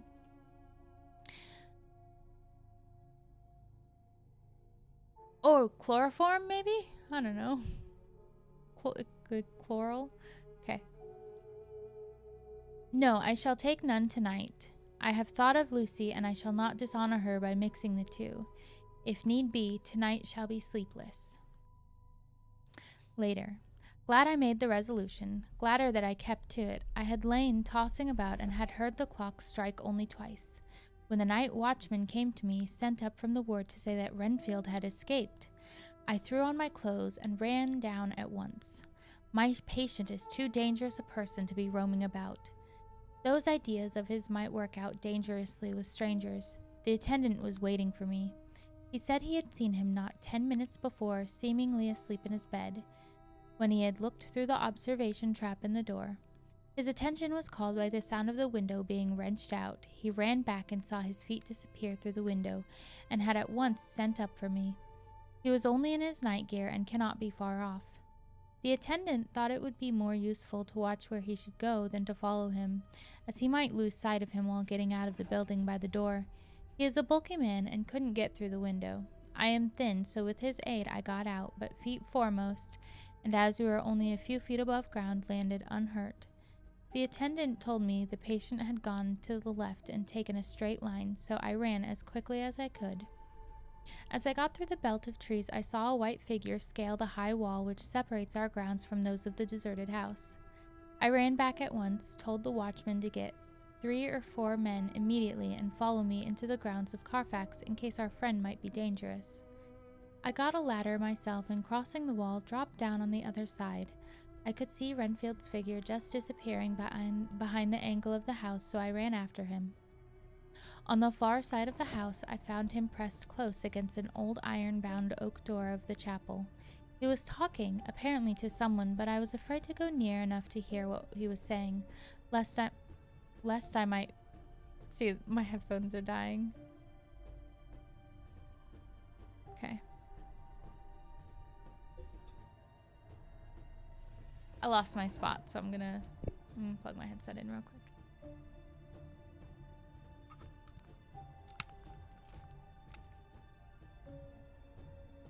There we go.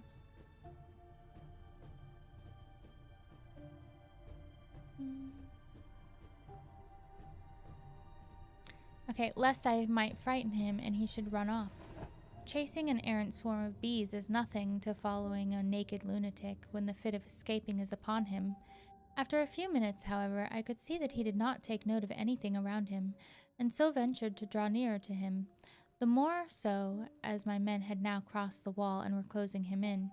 I heard him say, "I am here to do your bidding, master. I am your slave, and you will reward me, for I shall be faithful. I have worshipped you long and afar off. Now that you are near, I await your commands, and you will not pass me by, will you, dear master, in your distribution of good things?" He is a selfish old beggar anyhow. He thinks of the loaves and fishes even when he believes he is in a real presence. His manias make a startling combination. When we closed in on him, he fought like a tiger. He is immensely strong, and he was more like a wild beast than a man. I never saw a lunatic in such a paroxysm of rage before, and I hope I shall not again.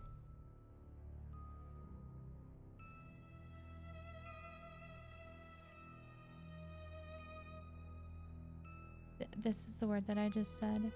Paroxysm, where are you?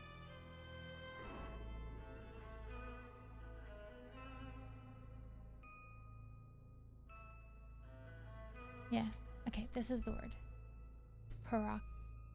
Paroxysm. Okay. And it is a mercy that we have found out his strength and his danger in good time. With strength and determination like his, he might have done wild work before he was caged. He is safe now, at any rate. Jack Shepherd himself couldn't get free from the straight waistcoat that keeps him restrained, and he's chained to the wall in the padded room. His cries are at times awful, but the silences that follow are more deadly still, for he means murder in every turn and movement. Just now he spoke coherent words for the first time. "I shall be patient, master. It is coming, coming, coming." So I took the hint and came to. I was too excited to sleep, but this diary has quieted me, and I feel I shall get some sleep tonight. Ooh, chapter 9.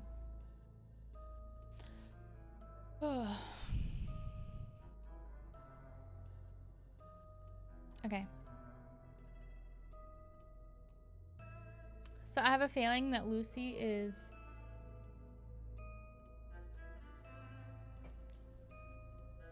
Wait, is Lucy still in danger?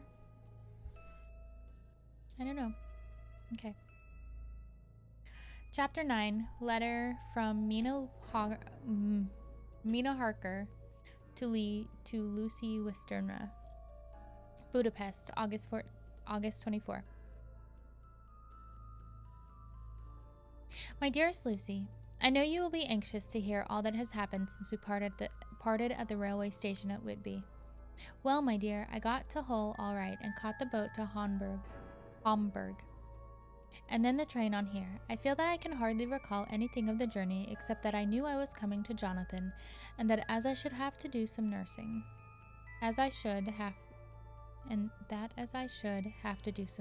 Okay. I had better get all the sleep I could. I found my dear one, so thin and pale and weak-looking. All the resolution has gone out of his dear eyes, and that quiet dignity which I told you was in his face has vanished. He is only a wreck of himself, and he does not remember anything that has happened to him for a long time past. At last he wants me to believe so, and I shall never ask. He has had some terrible shock, and I fear it might tax his poor brain if he were to try to recall it. Sister Agatha, who is a good creature and a born nurse, tells me that he raved of dreadful things whilst he was off in his head. I wanted her to tell me what they were, but she would only cross herself and say she would never tell, that the ravings of the sick were the secrets of God, and that if a nurse, through her vocation, should hear them, she should respect her trust. She is a sweet, good soul, and the next day, when she saw I was troubled, she opened up the subject again, and after saying that she could never mention what my poor dear raved about, added, I can tell you this much, my dear, that it was not about anything which he has done wrong himself, and you as his wife-to-be have no cause to be concerned. He has not forgotten you or what he owes you. His fear was of great and terrible things which no mortal can treat of.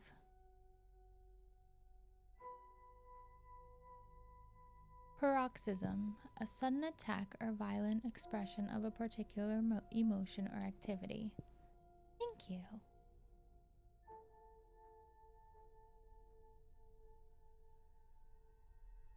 Okay.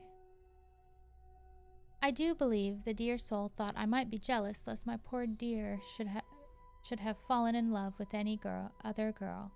The idea of my being jealous about Jonathan, and yet, my dear, let me whisper, I felt a thrill of joy through me when I knew that no other woman was a cause of trouble. I am now sitting by his bedside, where I can see his face while he sleeps. He is waking. When he woke, he asked me for his coat, as he wanted to get something from the pocket. I asked Sister Agatha, and she brought all his things. I saw that amongst them was his notebook, and was going to ask him to let me look at it, for I knew then that I might find some clue to his trouble. But I suppose he must have seen my wish in my eyes, for he sent me over to the window, saying he wanted to be quite alone for a moment. Then he called me back, and when I came, he had his hand over the notebook, and he said to me very solemnly. That's one word that I have trouble saying. Wilhelmina.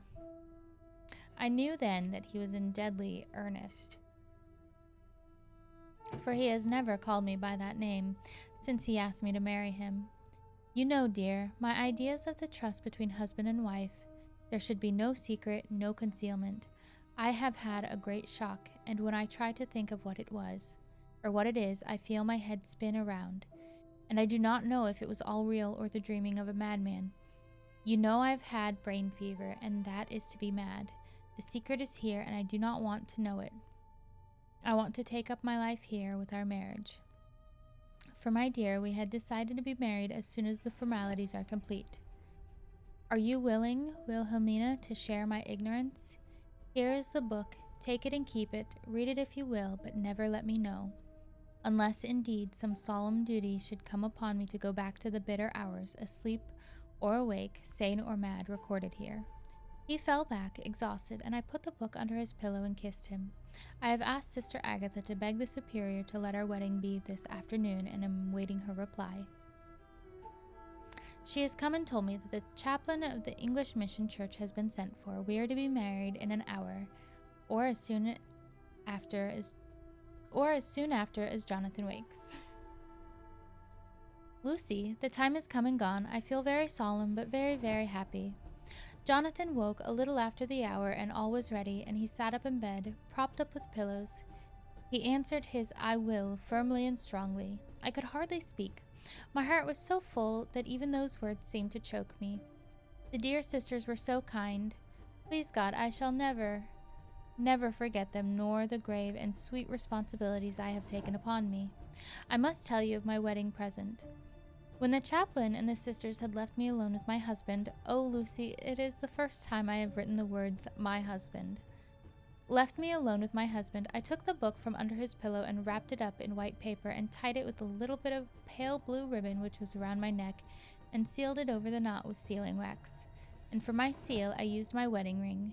Then I kissed it and showed it to my husband, and told him that I would keep it, so then it would be an outward and visible sign for us all our lives that we trusted each other, that I would never open it unless it were for his own dear sake, or for the sake of some stern duty.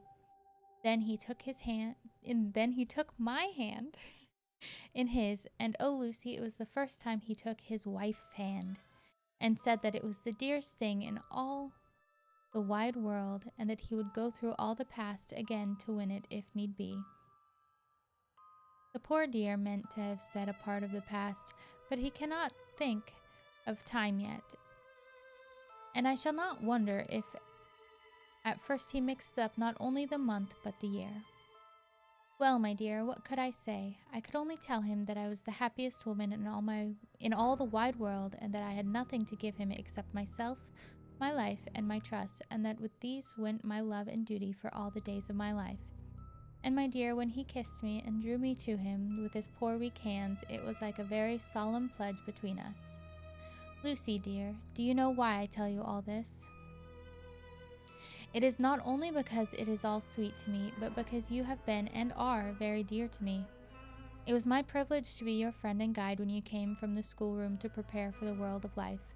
I want you to see now, and with the eyes of a very happy wife, whither duty has led me, so that in your own married life you too may be all happy as I am.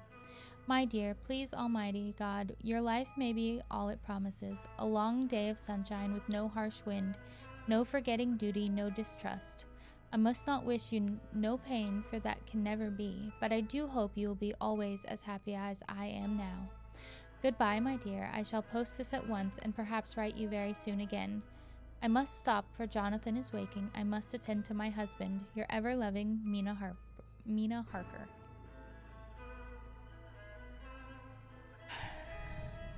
This is a letter from Lucy Wisternia to Mina Harker. Whitby, August 30th. My dearest Mina, oceans of love and millions of kisses, and may you soon be in your own home with your husband. I wish you could be coming home soon enough to stay with us here.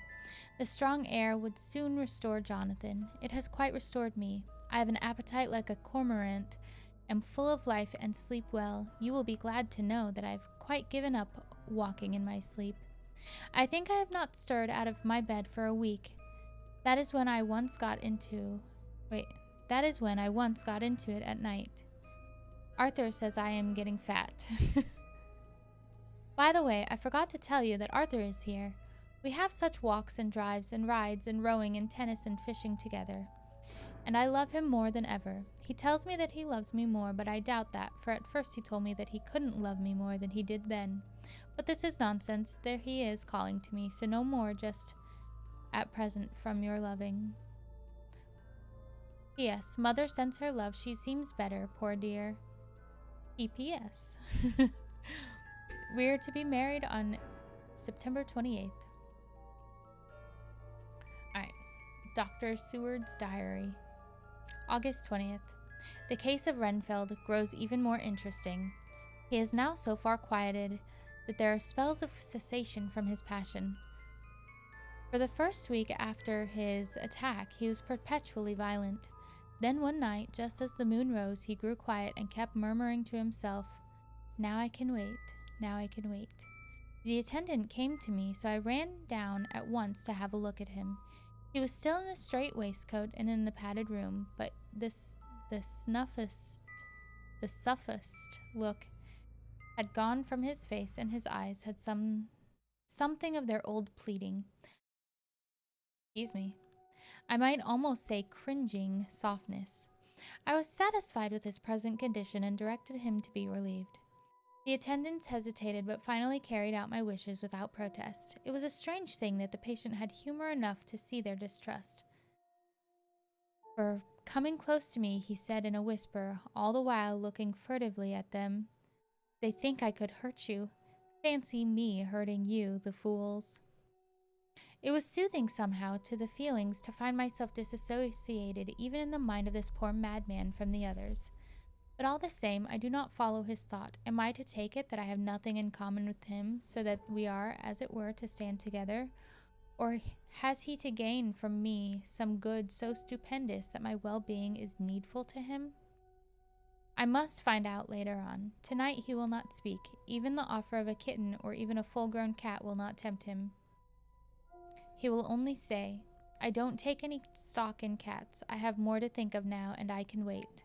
I can wait." After a while I left him. The attendant tells me that he was quiet until just before dawn, and then he began to get uneasy and at length violent until at last he fell into a paroxysm, which exhausted him so that he swooned into a sort of coma. I'm glad that I know what that word means now. Thank you. Okay. 3 nights has the same thing happened, violent all day, then quiet from moonrise to sunrise. I wish I could get some clue to the cause. It would almost seem as if there was some influence which came and went. Happy thought. We shall tonight play sane wits against mad ones. He escaped before without our help. Tonight he shall escape with it. We shall give him a chance and have the men ready to follow in case they are required. August 23rd. The unexpected always happens. How well Disraeli knew life. Our bird, when he found the cage open, would not fly, so all our subtle arrangements were for naught. At any rate, we have proved one thing, that the spells of quietness last a reasonable time. We shall in future be able to ease his bonds for a few hours each day. I have given orders to the night attendant merely to shut him in the padded room once he is quiet until an hour before sunrise. The poor soul's body will enjoy the relief even if his mind cannot appreciate it. Hark, the unexpected again. I am called. The patient has once more escaped. Later, another night adventure. Renfield artfully waited until the attendant was entering the room to inspect. Then he dashed out past him and flew down the passage. I sent word for the attendants to follow. Again he went into the grounds of the deserted house, and we found him in the same place, pressed against the old chapel door. When he saw me, he became furious, and had not the attendants seized him in time, he would have tried to kill me.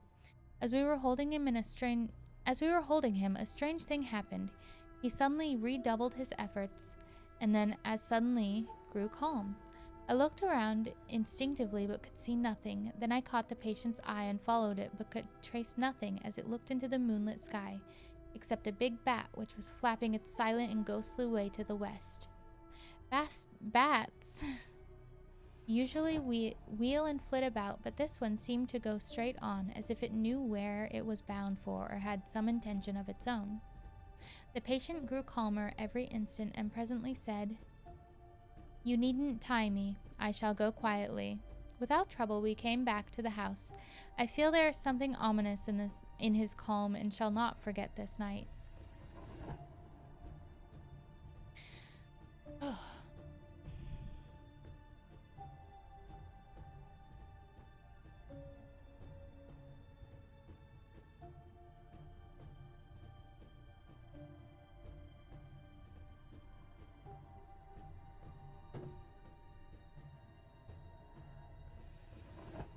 Lucy Westerner's diary. Hillingham, August 24th. I must imitate Mina and keep writing things down. Then we can have long talks when we do meet. I wonder when it will be. I wish she were with me again, for I feel so unhappy. Last night I seemed to be dreaming again, just as I was at Whitby. Perhaps it is the change of air or getting home again. It is all dark and horrid to me, for I can remember nothing. But I am full of vague fear, and I feel so weak and worn out. When Arthur came to lunch, he looked quite grieved when he saw me, and I hadn't the spirit to try to be cheerful. I wonder if I could sleep in Mother's room tonight. I shall make an excuse and try. August 25th. Another bad night. Mother did not seem to take to my proposal. She seems not too well herself, and doubtless she fears to worry me. I tried to keep awake and succeeded for a while, but when the clock struck 12, it waked me from a doze, so I must have been falling asleep. There was a sort of scratching or flapping at the window, but I did not mind it, and as I remember no more, I suppose I must then have fallen asleep. More bad dreams. I wish I could remember them. This morning I am horribly weak, my face is ghastly pale, and my throat pains me. It must be something wrong with my lungs. Ugh. For I don't seem to ever get air enough. I shall try to cheer up when Arthur comes, or else I know he will be miserable to see me so. Letter from Arthur Holmwood to Dr. Seward. Albemarle Hotel, August 31st. My dear Jack, I want you to do me a favor. Lucy is ill. That is, she has no special disease, but she looks awful and is getting worse every day. I have asked her if there is any cause. I do not dare to ask her mother, for to disturb the poor lady's mind about her daughter in her present state of health would be fatal. Mrs. Westenra has confided to me that her doom is spoken, disease of the heart, though poor Lucy does not know it yet. I am sure that there is something preying on my dear girl's mind. I am almost distracted when I think of her. To look at her gives me a pang. I told her I should ask you to see her, and though she demurred at first, I know why, old fellow, she finally consented. It will be a painful task for you, I know, old friend, but it is for her sake, and I must not hesitate to ask or you to act. You are to come to lunch at Hillingham tomorrow, 2 o'clock, so as not to arouse any suspicion in Mrs. Westenra. And after lunch, Lucy will take an opportunity of being alone with you. I shall come in for tea, and we can go away together. I am filled with anxiety and want to consult with you alone as soon as I can after you have seen her. Do not fail. Arthur. Alright. Telegram from Arthur Holmwood to Seward. September 1st. Am summoned to see my father, who is worse. Am writing. Write me fully by tonight. Post to ring. Wire me if necessary. Letter from Dr. Seward to Arthur Holmwood. September 2nd. My dear old fellow, with regard to Miss Westenra's health, I hasten to let you know at once that in my opinion there is not any functional disturbance or any malady that I know of. At the same time, I am not by any means satisfied with her appearance. She is woefully different from what she was when I saw her last. Of course, you must bear in mind that I did not have full opportunity of examination such as I should wish. Our very friendship makes a little difficulty which not even medical science or custom can bridge over. I had better tell you exactly what happened, leaving you to draw, in measure, your own conclusions. She is woefully a vampire. I shall then say what I have done and propose doing. I found Miss Westenra in seemingly gay spirits. Her mother was present, and in a few seconds I made up my mind that she was trying all she knew to mislead her mother and prevent her from being anxious. I have no doubt she guesses, if she does not know what need of caution there is. We lunched alone, and as we all exerted ourselves to be cheerful, we got us some kind of reward for our labors, some real cheerfulness amongst us. Then Mrs. Westenra went to lie down, and Lucy was left with me. We went into her boudoir, and till we got there, her gaiety remained, for the servants were coming and going. As soon as the door was closed, however, the mask fell from her face, and she sank down into a chair with a great sigh, and hid her eyes with her hand. When I saw that her high spirits had failed, I at once took advantage of her reaction to make a diagnosis. She said to me very sweetly, "I cannot tell you how I loathe talking about myself."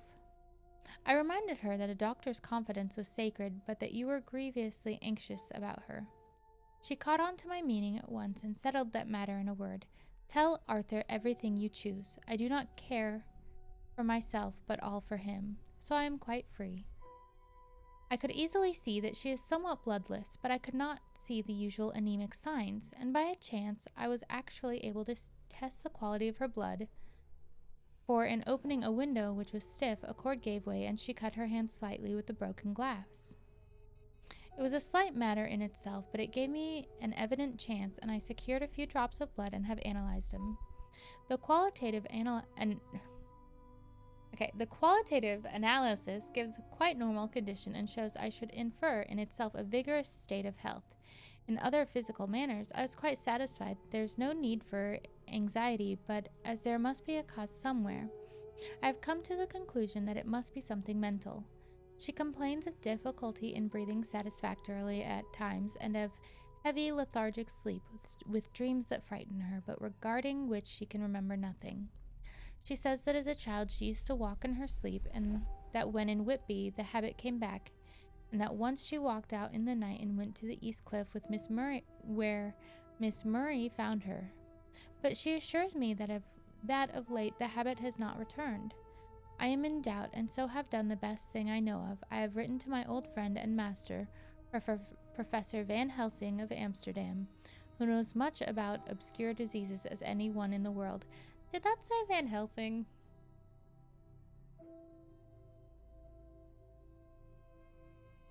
I have asked him to come over, and as you've told me that all things were to be at your charge, I have mentioned to him who you are and your relations to Miss Westenra. Van Helsing gonna cure this lass, right? Okay. This, my dear fellow, is in obedience to your wishes, for I am only too proud and happy to do anything I can for her. Van Helsing would, I know, do anything for me for a personal reason. So no matter on what ground he comes, we must accept his wishes. He is a seemingly arbitrary man, but this is because he knows what he is talking about better than anyone else. He is a philosopher and a metaphysician and one of the most advanced scientists of his day, and he has, I believe, an absolutely open mind. This, with an iron nerve, a temper of the ice brook, an indomitable resolution, self-command and toleration exalted from virtues to blessings, and the kindliest and truest heart that beats. These form his equipment for the noble work that he is doing for mankind. Work both in theory and practice, for his views are as wide as his all-embracing sympathy. I tell you these facts that you may know why I have such confidence in him. I have asked him to come at once. I shall see Miss Westenra tomorrow again. She is to meet me at the stores, so that I may not alarm her mother by too early a repetition of my call. Yours always, John Seward. I wish I had my chair. Letter from Abraham Van Helsing. Oh, Van Helsing's first name is Abraham. FYI. Letter from Abraham Van Helsing, MD, PhD, lots of titles, to Dr. Seward. September 2nd.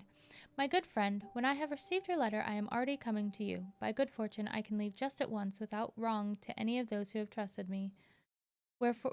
Were fortune other, then it were bad for those who have trusted, for I come to my friend when he call me to aid those he holds dear. Tell your friend that when that time you suck from my... What? Hang on. Tell your friend that when that time you suck from my wound so swiftly the poison of the gangrene from that knife that our other friend too nervously let slip, you did more for him when he wants my aids, and you call for them than all his great fortune could do. But it is pleasure added to do for him, your friend. It is to you that I come. Have then rooms for me at the Great Eastern Hotel that may be near to hand and please it, so arrange that we may see the young lady not too late on tomorrow. For it is likely that I may have to return here that night. But, if need be, I shall come again in 3 days, and stay longer if it must. Till then, goodbye, my friend John. Van Helsing. Letter, Dr. Seward to Honorary Arthur Holmwood. Honorable Arthur Holmwood. Oh. September 3rd. It's shortened. It's like a what's the word? It's abbreviated. That's the word. My dear Art, Van Helsing has come and gone. He came on with me to Hillingham and found that by Lucy's discretion her mother was lunching out, so that we were alone with her. Van Helsing made a very careful examination of the patient. He is to report to me, and I shall advise you, for of course I was not present at the time. He is, I fear, much concerned, but says he must think. When I told him of our friendship and how you trust me in the matter, he said, "You must tell him all you think. Tell him what I think, if you can guess it, if you will. Nay, I am not jesting. This is no jest, but life and death, perhaps more." I asked what he meant by that, for he was very serious. This was when we had came back to town, and he was having a cup of tea before starting on his return to Amsterdam. He would not give me any further clue. You must not be angry with me, Art, because his very reticence means that all his brains are working for her good. He will speak plainly enough when the time comes, be sure. So I told him I would simply write on account of our visit, just as if I were doing a descriptive special article for the Daily Telegraph. He seemed not to notice, but remarked that the smuts in London were not quite so bad as they used to be when he was a student here. I am to get his report tomorrow if he can possibly make it. In any case, I am to have a letter. Well, as to the visit, Lucy was more cheerful than on the day I first saw her, and certainly looked better. She had lost something of the ghastly look that so upset you, and her breathing was normal. She was very sweet to the professor, as she always is, and tried to make him feel at ease, though I could see that the poor girl was making a hard struggle for it. I believe Van Helsing saw it too, for I saw the quick look under his bushy brows that I knew of old. Then he began to chat of all things except ourselves and diseases, and with such an infinite geniality that I could see poor Lucy's pretense of animation merge into reality. Then, without any seeming change, he brought the conversation gently round to his visit, and suavely said, "My dear young miss, I have the so great pleasure because you are much beloved. That is much, my dear, even were there that which I do not see. They told me you were down in the spirit, and that you were of a ghastly pale. To them I say, poof!" And he snapped his fingers to me and went on, "But you and I shall show them how wrong they are. How can he?" And he pointed at me with the same look and gesture as that with which once he pointed me out to his class on or rather after a particular occasion which he never fails to remind me of. Know anything of young ladies? He has his maidens to play with and to bring them back to happiness, and to those that love them. It is much to do, and oh, but there are rewards in that. We can bestow such happiness.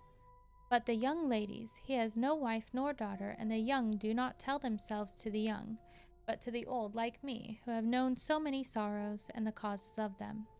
So, my dear, we will send him away to smoke the cigarette in the garden, whilst you and I have a little talk all to ourselves." I took the hint and strolled about, and presently the professor came to the window and called me in. He looked grave, but said, "I have made careful examination, but there is no functional cause. With you I agree that there has been much blood lost. It has been, but is not. But the conditions of her are in no way anemic. I have asked her to send me her maid, that I may ask just 1 or 2 questions, that so I may not chance to miss nothing. I know well that what she will say, and yet there is always cause for everything. I must go back home and think. You must send to me the telegram every day, and if there be cause I shall come again. The disease, for not to be all well is a disease, interests me, and the sweet young dear, she interests me too. She charmed me, and for her, if it not for you or disease, I come. As I tell you, he would not say a word more, even when we were alone, and so now, Art, you know all I know. I shall keep stern watch. I trust your poor father is rallying. It must be a terrible thing to you, my dear old fellow, to be placed in such a position between two people who are both so dear to you. I know your idea of duty to your father, and you are right to stick to it, but if need be, I shall send you word to come at once to Lucy, so do not be over anxious unless you hear from me. Oof. Sitting in this chair is kind of painful.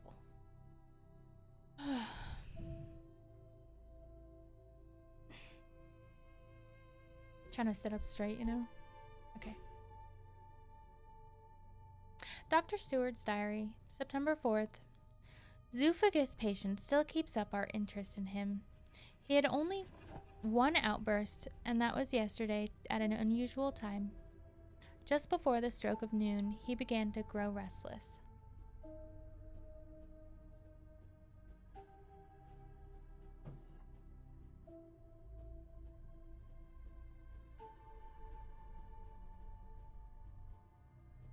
The attendant knew the symptoms and at once summoned aid. Fortunately, the men came at a run and were just in time, for the stroke of noon he became so violent that it took all their strength to hold him.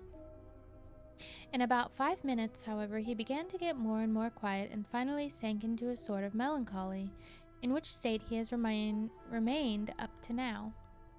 The attendant tells me that his screams while in the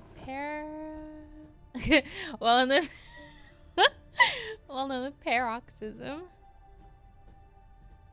were really appalling. I found my hands full when I got in, attending to some of the other patients who were frightened by him. Indeed, I can quite understand the effect, for the sounds disturbed even me, though I was some distance away. It is now after the dinner hour of the asylum, and as yet my patient stirs in a corner, brooding with a dull, sullen, woe-begone look on his face, which seems rather to indicate than to show something directly. I cannot quite understand it. Later, another change in my patient. At 5 o'clock, I looked in on him and found him seemingly as happy and contented as he used to be. He was catching flies and eating them, and was keeping note of his capture by making nail marks on the edge of the door between the rides of padding. When he saw me, he came over and apologized for his bad conduct, and asked me in very humble, cringing way to be led back to his own room and to have his notebook again. I thought it well to humor him, so he is back in his room with the window open. He has the sugar of his tea spread out on the windowsill and is reaping quite a harvest of flies. He is not now eating them, but putting them into a box as of old, and is already examining the corners of his room to find a spider.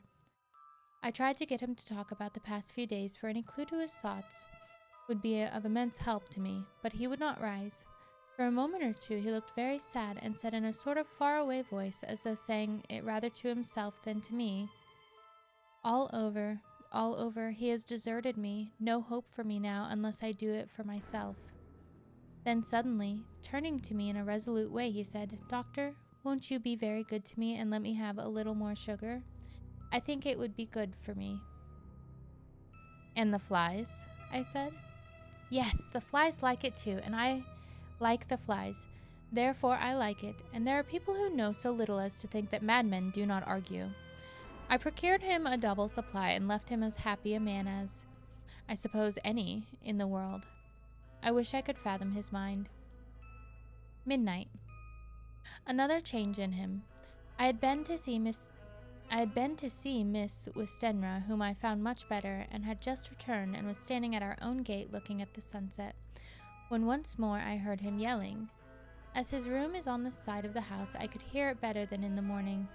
It was a shock to me to turn from the wonderful smoky beauty of a sunset over London, with its lurid lights and inky shadows and all the marvelous tints that come on foul clouds, even as on foul water, and to realize all the grim sternness of my own cold stone building, with its wealth of breathing misery, and my own desolate heart to endure it all. I reached him just as the sun was going down, and from his window I saw the red disk sink. As it sank, he became less and less frenzied, and just as it dipped, He slid from the hands that held him, an inert mass on the floor. It is wonderful, however, what intellectual recuperative power lunatics have, for within a few minutes he stood up quite calmly and looked around him. I signaled to the attendants not to hold him, for I was anxious to see what he would do. He went straight over to the window and brushed out the crumbs of sugar. Then he took his flybox and emptied it outside and threw away the box, and then he shuttered the window and, crossing over, sat down on his bed. All this surprised me, so I asked him, "Are you not going to keep flies anymore?"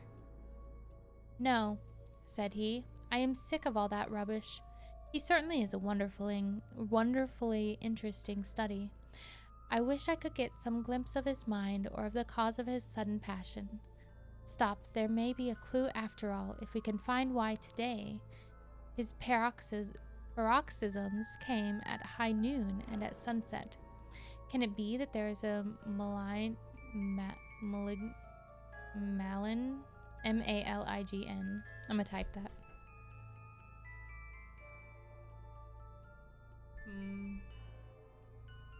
Malin? I don't know.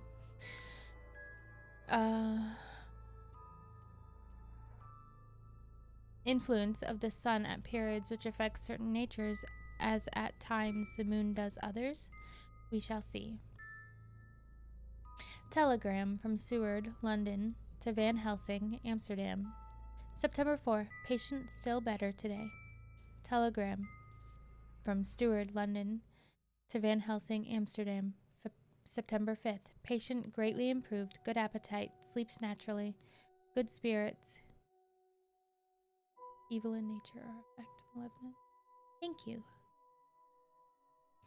Good appetite, sleeps naturally, good spirits, color coming back. Telegram, Seward, London, to Van Helsing, Amsterdam. September 6th. Terrible change for the worse. Come at once. Do not lose an hour. I hold over telegram to Holmwood till have seen you. Ugh. Okay. Chapter 10. I wonder how many chapters are in this book. Okay. Chapter 10.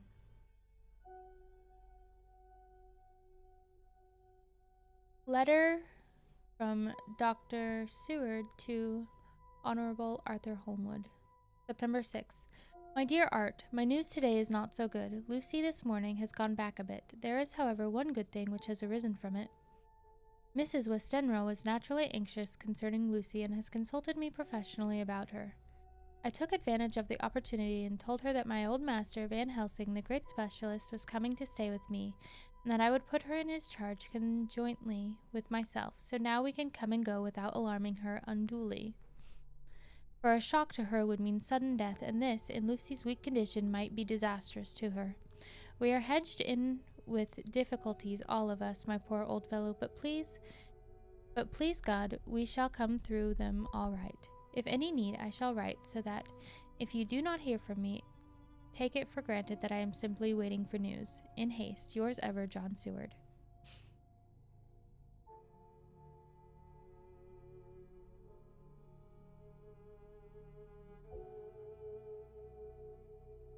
Okay, so like every time I take a drink, I look and make sure that like the mic isn't like hearing me. Okay. Ah! Oh no! Oh no! I touched my phone and it's chapter 10, right? Oh, fudge cracker. Okay. I touched my phone and it put it back to the top.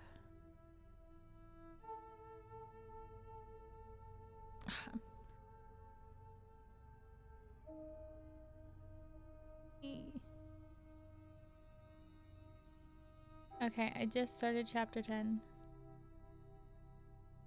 And Lucy is not doing well. Okay, there we are. Okay, sorry about that, guys. Adjective, even in nature, or evil in nature or effect, malevolent. She had a strong and malign influence.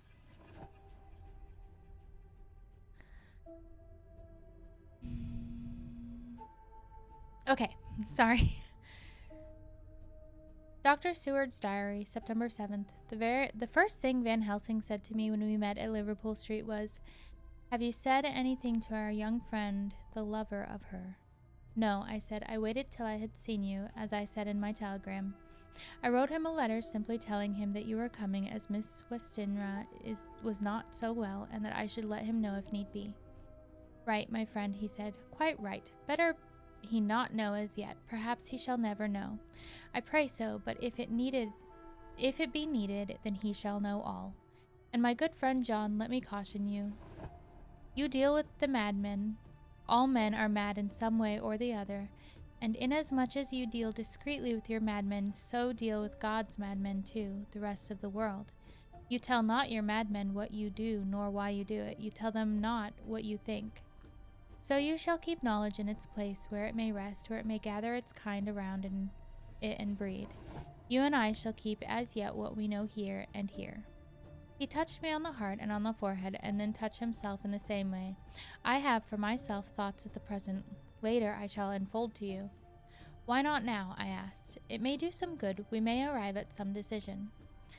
He stopped and looked at me and said, "My friend John, when the corn is grown, even before it has ripened, while the milk of its mother earth is in him, and the sunshine has not yet begun to paint him with his gold, the husbandman, he shall pull the ear and rub him between his rough hands and blow away the green chaff and say to you, 'Look, he's good corn. He will make good crop when the time comes.'"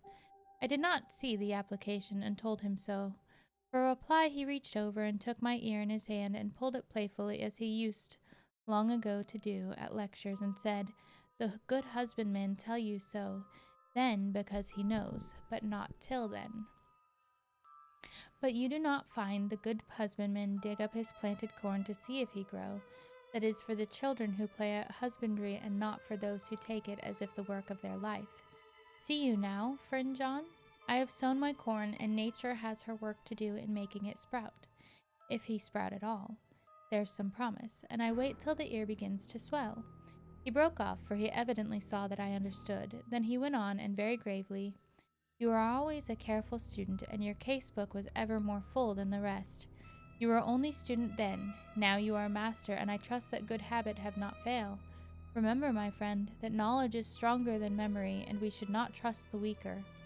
Even if you have not kept the good practice, let me tell you that this case of our dear Miss is one that may be, mind I say may be, of such interest to us and others that all the rest may not make him kick the beam, as your people say.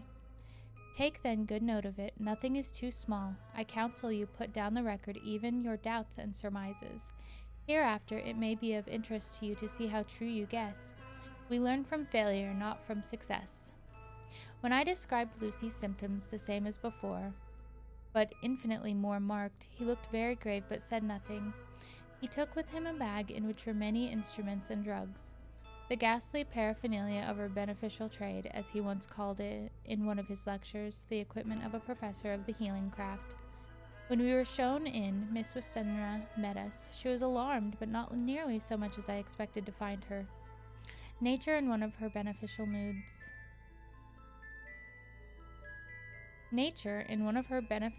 has ordained that even death has some antidote to its own terrors. Here, in a case where any shock may prove fatal, matters are so ordered that from some cause or other, the things not personal, even the terrible change in her daughter to whom she is so attached, do not seem to reach her. It is something like the way Dame Nature gathers round a foreign body an envelope of some insensitive tissue, which can protect from evil that which it would otherwise harm by contact. If this be an ordered selfishness, then we should pause before we condemn anyone for the vice of egoism, for there may be deeper roots for its causes than we have knowledge of. I used my knowledge of this phase of spiritual pathology, and laid down a rule that she should not be present with Lucy or think of her illness more than was absolutely required. She assented readily, so readily that I saw again the hand of nature fighting for life. Van Helsing and I were shown up to Lucy's room. If I were shocked when I saw her yesterday, I was horrified when I saw her today. She was ghastly, chalkily pale. The red seemed to have gone even from her lips and gums, and the bones of her face stood out prominently. Her breathing was painful to see or hear.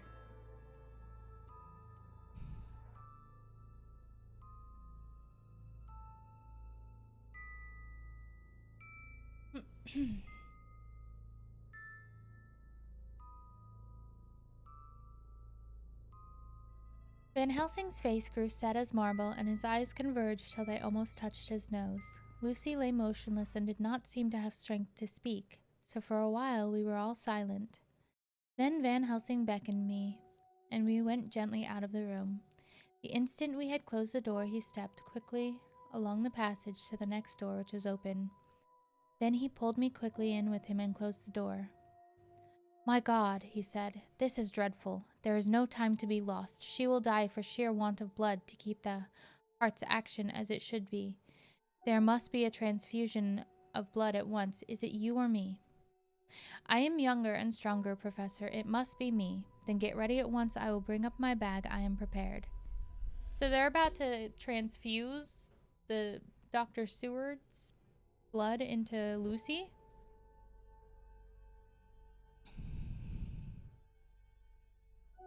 I went downstairs with him, but as we were going there was a knock at the hall door. When we reached the hall, the maid had just opened the door and Arthur was stepping quickly in. He rushed up to me, saying in an eager whisper, "Wait, what? Arthur, the fiance." Okay. "Jack, I was so anxious. I read between the lines of your letter and have been in agony. The dad was better, so I ran down here to see for myself. Is not that gentleman Dr. Van Helsing? I am so thankful to you, sir, for coming." When first the professor's eyes had lit upon him, he had been angry at my interruption at such a time, but now as he took in his stalwart proportions and recognized the strong young manhood which seemed to emanate from him, his eyes gleamed. Without a pause, he said to him gravely as he held out his hand, "Sir, you have come in time. You are the lover of our dear miss. She is bad. Very, very bad. Nay, my child, do not go like that," for he suddenly grew pale and sat down in a chair almost fainting. "You are to help her. You can do more than any that live, and your courage is your best help." "What can I do?" asked Arthur hoarsely. "Tell me what I shall do it. Tell me, and I shall do it. My life is hers, and I would give the last drop of blood in my body for her." The professor has a strongly humorous side, and I could from old knowledge detect a trace of its origin in his answer. "My young sir, I do not ask so much as that, not the last. What shall I do?" There was a fire in his eyes, and his open nostril quivered with intent. Van Helsing slapped him on the shoulder. "Come," he said, "you are a man, and it is a man we want. You are better than me, better than my friend John." Arthur looked bewildered, and the professor went on explaining in a kindly way. "Young miss is bad, very bad. She wants blood, and blood she must have or die. My friend John and I have consulted, and we are about to perform what we call transfusion of blood, to transfer from full veins of one to the empty veins which pine for him. John was to give his blood, as he is the more young and strong than me. Here." Arthur took my hand and wrung it hard in silence. "But now you are here, and you are more good than us, old or young, who..." So, like, I'm reading it from a, like, public mass book, whatever, and, like, some of the letters are, like, squished. So, at times, I'm, like, I can kind of, like...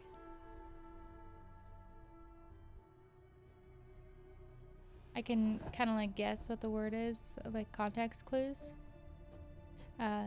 This one I'm not like super sure. It looks like toll or told. Much in the world of thought. Our nerves are not so calm and our blood not so bright than yours. Arthur turned to him and said, "If you only knew how gladly I would die for her, you would understand."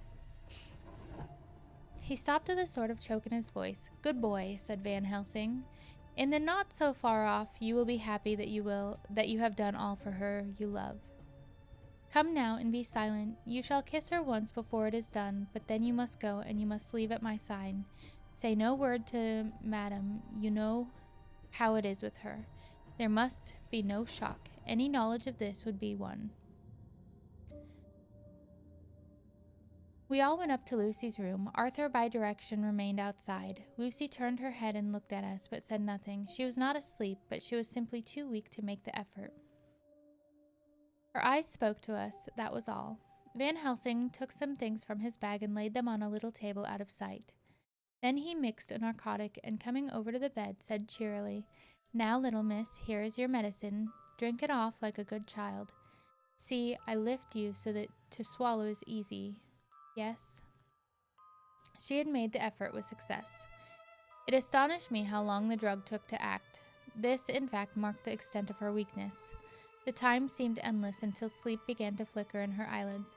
At last, however, the narcotic began to manifest its potency, and she fell into a deep sleep. When the professor was satisfied, he called Arthur into the room and bade him strip off his coat. Then he added, "You may take that one little kiss whilst I bring over the table. Friend John, help to me." So neither of us looked whilst he bent over her. Van Helsing turned to me, said, "He is so young and strong, and of blood so pure that we need not defibrillate it." Defibrillate.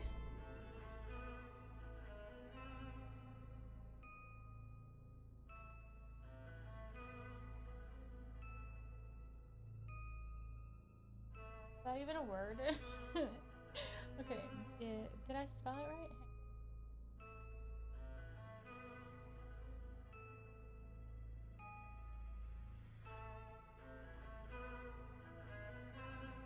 Yeah.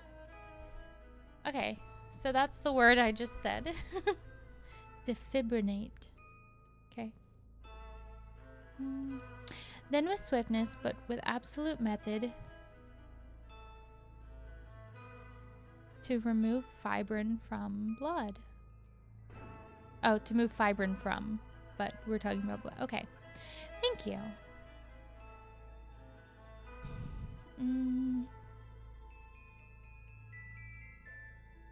Okay. Then with swiftness, but with absolute method, Van Helsing performed the operation. As the transfusion went on, something like life seemed to come back to poor Lucy's cheeks, and through Arthur's growing pallor, the joy of his face seemed absolutely to shine. After a bit, I began to grow anxious, for the loss of blood was telling on Arthur, strong man as he was. It gave me an idea of what a terrible strain Lucy's system must have undergone, that what weakened Arthur only partially restored her. But the professor's face was set, and he stood watch in hand, and with his eyes fixed now on the patient and now on Arthur. I could hear my own heart beat. Presently he said in a soft voice, "Do not stir an instant. It is enough. You attend him, I will look to her." When all was over, I could see how much Arthur was weakened. I dressed the wound and took his arm to bring him away. When Van Helsing spoke without turning round, the man seems to have eyes back in the back of his head. The brave lover, I think, deserve another kiss, which he shall have presently. And as he had now finished his operation, he adjusted the pillow to the patient's head. As he did so, the narrow black velvet band which seems to always wear around her throat, buckled with an old diamond buckle, which her lover had given her, was dragged a little up and showed a red mark on her throat. Arthur did not notice it, but I could hear the deep hiss of indrawn breath, which is one of Van Helsing's ways of betraying emotion. He said nothing at the moment, but turned to me, saying, "Now take down our brave young lover, give him of the port wine, and let him lie down a while. He must then go home and rest, sleep much and eat much, that he may be recruited of what he has so given to his love. He must not stay here. Hold a moment. I may take it, sir, that you are anxious of result. Then bring it with you that in all ways the operation is successful. You have saved her life this time, and you can go home and rest easy in mind that all that can be is. I shall tell her all when she is well. She shall love you none the less for what you have done. Goodbye." When Arthur had gone, I went back to the room. Lucy was sleeping gently, but her breathing was stronger. I could see the counterpane move as her breast heaved. By the bedside sat Van Helsing, looking at her intently. The velvet band again covered the red mark. I asked the professor in a whisper, "What do you make of the mark on her throat?" "What do you make of it?" "I have not examined it yet," I answered, and then all there proceeded to lose the... And then... Wait.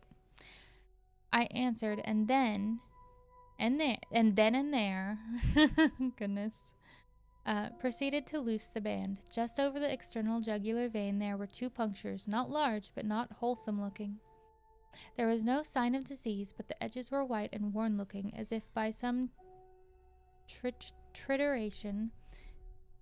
It at once occurred to me that this wound, or whatever it was, might be the means of the manifest loss of blood, but I abandoned the idea as soon as formed, for such a thing could not be. The whole bed would have been drenched to a scarlet with the blood which the girl must have lost to leave such a pallor as she had before the transfusion. "Well?"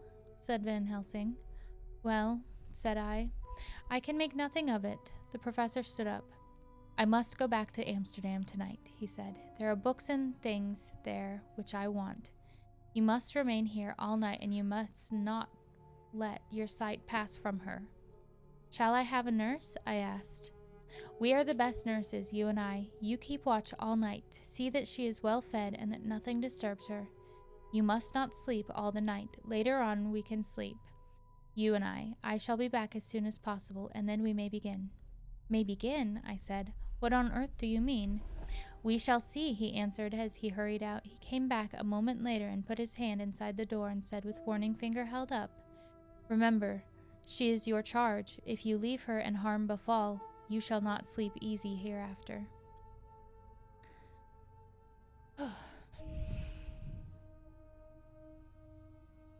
Dr. Seward's diary continued. September 8.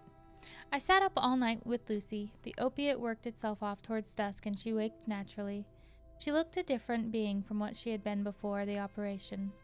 Her spirits even were good, and she was full of a happy vivacity, but I could see evidences of the absolute prostration which she had undergone. When I told Mrs. Westenra that Dr. Van Helsing had directed that I should sit up with her, she almost pooh-poohed the idea, pointing out her daughter's renewed strength and excellent spirits. I was firm, however, and made preparations for my long vigil. When her maid had prepared her for the night, I came in, having in the meantime had supper, and took a seat by the bedside. She did not in any way make objection, but looked at me gratefully whenever I caught her eye. After a long spell, she seemed sinking off to sleep, but with an effort seemed to pull herself together and shook it off. This was repeated several times, with greater effort and with shorter pauses as the time moved on. It was apparent that she did not want to sleep, so I tackled the subject at once. "You do not want to go to sleep?" "No, I'm afraid." "Afraid to go to sleep? Why so? It is the boon we all crave for." "Ah, not if you were like me. If sleep was to you a presage of horror." "A presage of horror? What on earth do you mean?" "I don't know. Oh, I don't know. And that is what is so terrible. All this weakness comes to me in sleep, until I dread the very thought. But my dear girl, you may sleep tonight. I am here watching you, and I can promise that nothing will happen. I can trust you." I seized the opportunity and said, "I promise you that if I see any evidence of bad dreams, I will wake you at once." "You will? Oh, will you really? How good you are to me. Then I shall sleep."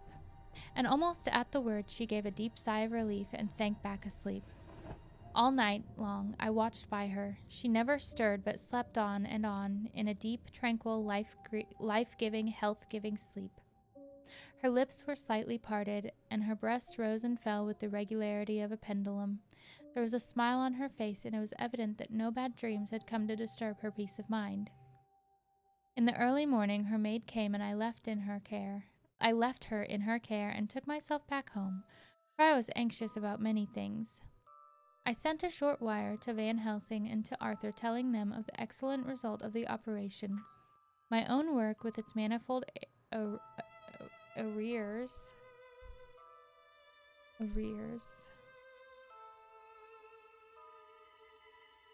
I don't know this word. Hang on.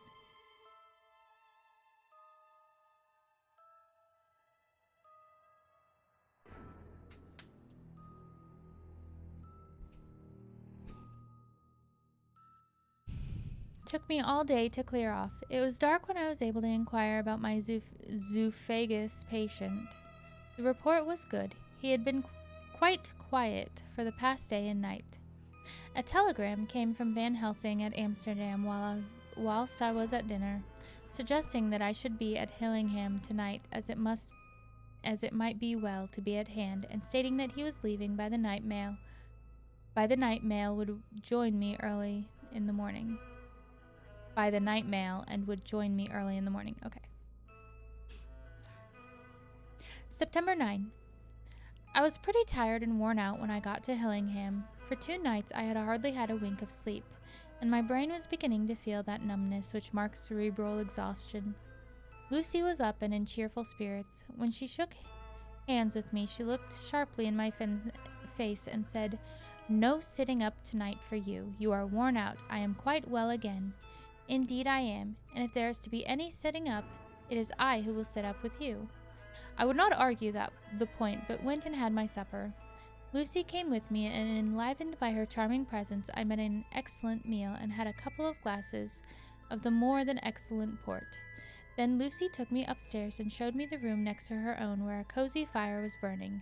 "Now," she said, "you must stay here. I shall leave this door open and my door open too. You can lie on the sofa, for I know that nothing would induce any of you doctors to go to bed whilst there is a patient above the horizon. So if I want anything, I shall call out and you can come to me at once." I could not but acquiesce, for I was daub tired, and could not have sat up if I had tried. So on her renewing her promise to call me if she should want anything, I lay on the sofa and forgot all about everything.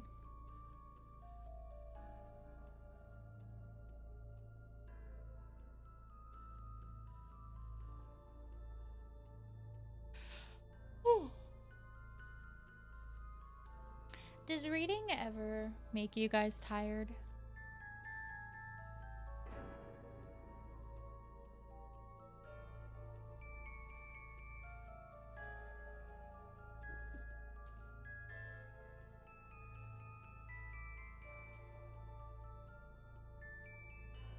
Okay.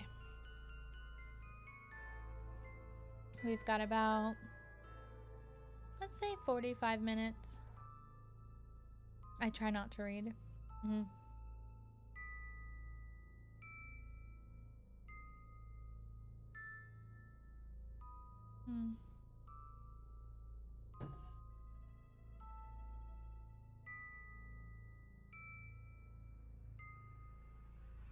Okay. Lucy Wisteria's diary. September 9th. I feel so happy tonight. I've been so miserably weak that to be able to think and move about is like feeling sunshine after a long spell of east wind out of a steel sky. Somehow, Arthur feels very, very close to me. I seem to feel his presence warm about me. I suppose it is that sickness and weakness are selfish things and turn our inner eyes and sympathy on ourselves, whilst health and strength give love reign. And in thought and feeling he can wander where he wills. I know where my thoughts are. If Arthur only knew. My dear, your ears must tingle as you sleep as mine do waking. Oh, the blissful rest of last night, how I slept with that dear, good Dr. Seward watching me. And tonight I shall not fear to sleep, since he is close at hand and within call. Thank everybody for being so good to me. Thank God. Good night, Arthur.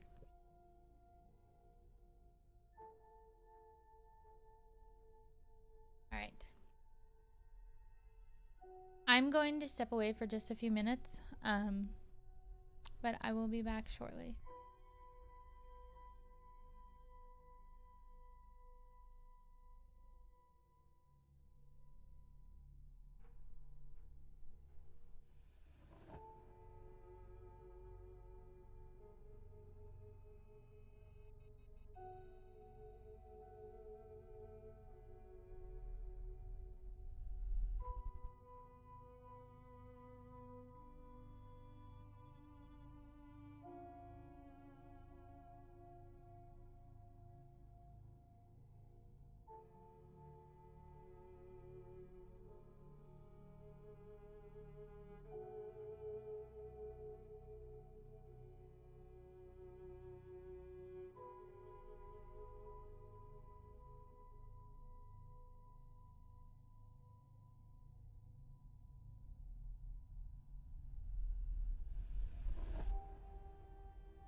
All right, we're back.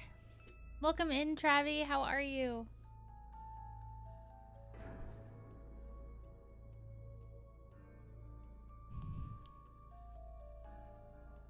Defibrinate. Verb to remove fibrin.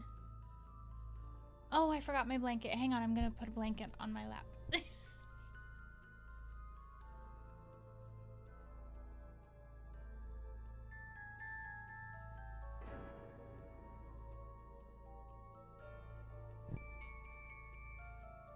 Arrear.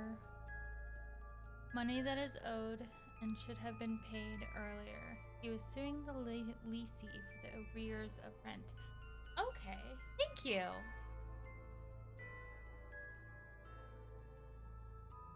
I'm so cold.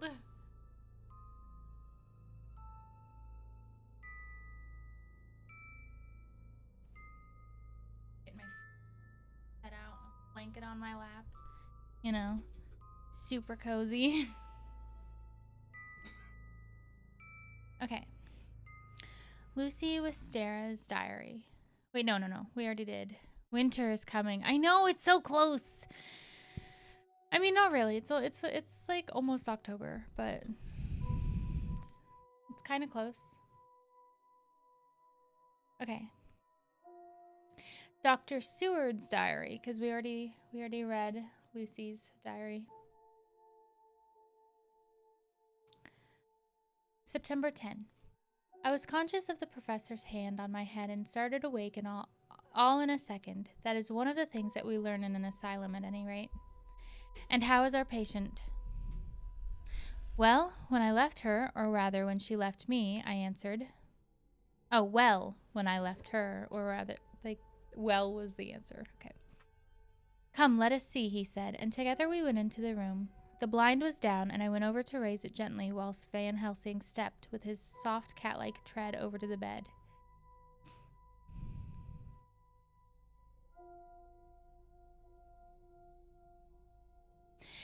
Sorry, I read ahead.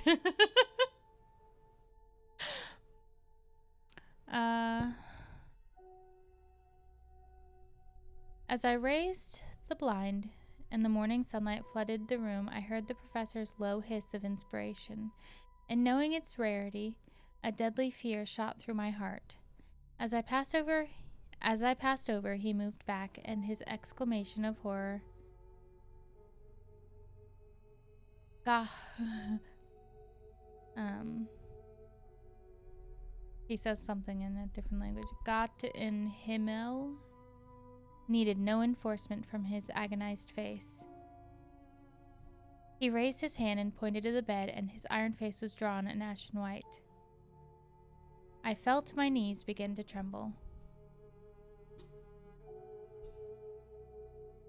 Weather, welcome in. How are you? The phrase that was said.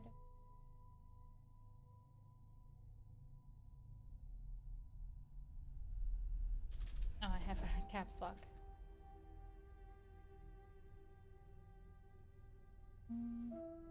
I'll just wanna.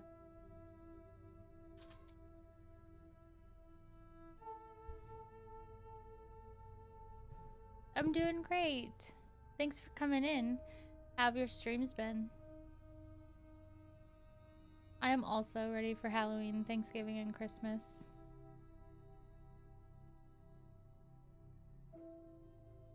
Okay. Okay, I felt my knees begin to tremble. There on the bed, seemingly in a swoon, lay poor Lucy, more horribly white and wan-looking than ever. Even the lips were white, and the gums seemed to have shrunken back from the teeth, as we sometimes see in a corpse after a prolonged illness. Van Helsing raised his foot to stamp in anger, but the instinct of his life and all the long years of habit stood to him, and he put it down again softly. Quick, he said, bring the brandy. I flew to the dining room and returned with the decanter. He wetted the poor white lips with it, and together we rubbed palm and wrist and heart. He felt her heart, and after a few moments of agonizing suspense said, "It is not too late. It beats, though but feebly. All our work is undone. We must begin again. There is no young Arthur here now. I have to call on you yourself this time, friend John." As he spoke, he was dipping into his bag and producing the instruments for transfusion. I had taken off my coat and rolled up my shirt sleeve. There was no possibility of an opiate just at present, and no need of one, and so, without a moment's delay, we began the operation.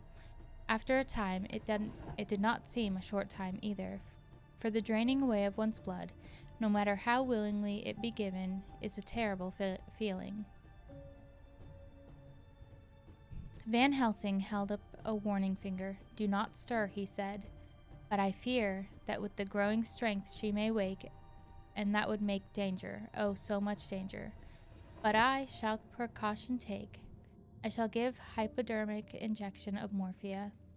He proceeded then swiftly and deftly to carry out his intent. The effect on Lucy was not bad, for the faint seemed to merge subtly into a narcotic sleep. It was with a feeling of personal pride that I could see a faint tinge of color steal back into the pallid cheeks and lips.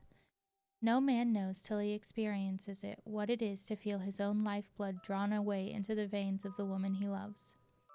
The professor watched me critically. "That will do," he said. "Already?" I remonstrated.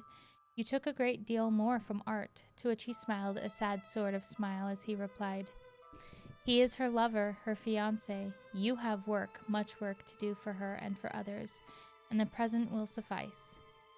When we stopped the operation, he attended to Lucy whilst I applied digital pressure to my own incision. I laid faint and a little sick. By and by he bound up my wound and sent me downstairs to get a glass of wine for myself.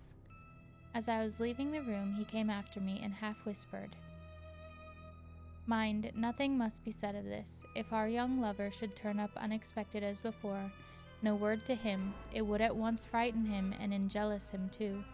There must be none. So." When I came back, he looked at me carefully and then said, "You are not much worse. Go into the room and lie on your sofa and rest a while. Then have much breakfast and come here to me."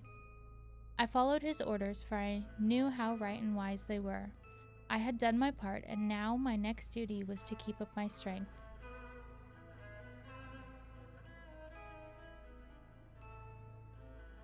I felt very weak, and in the weakness lost something of the amazement at what had occurred.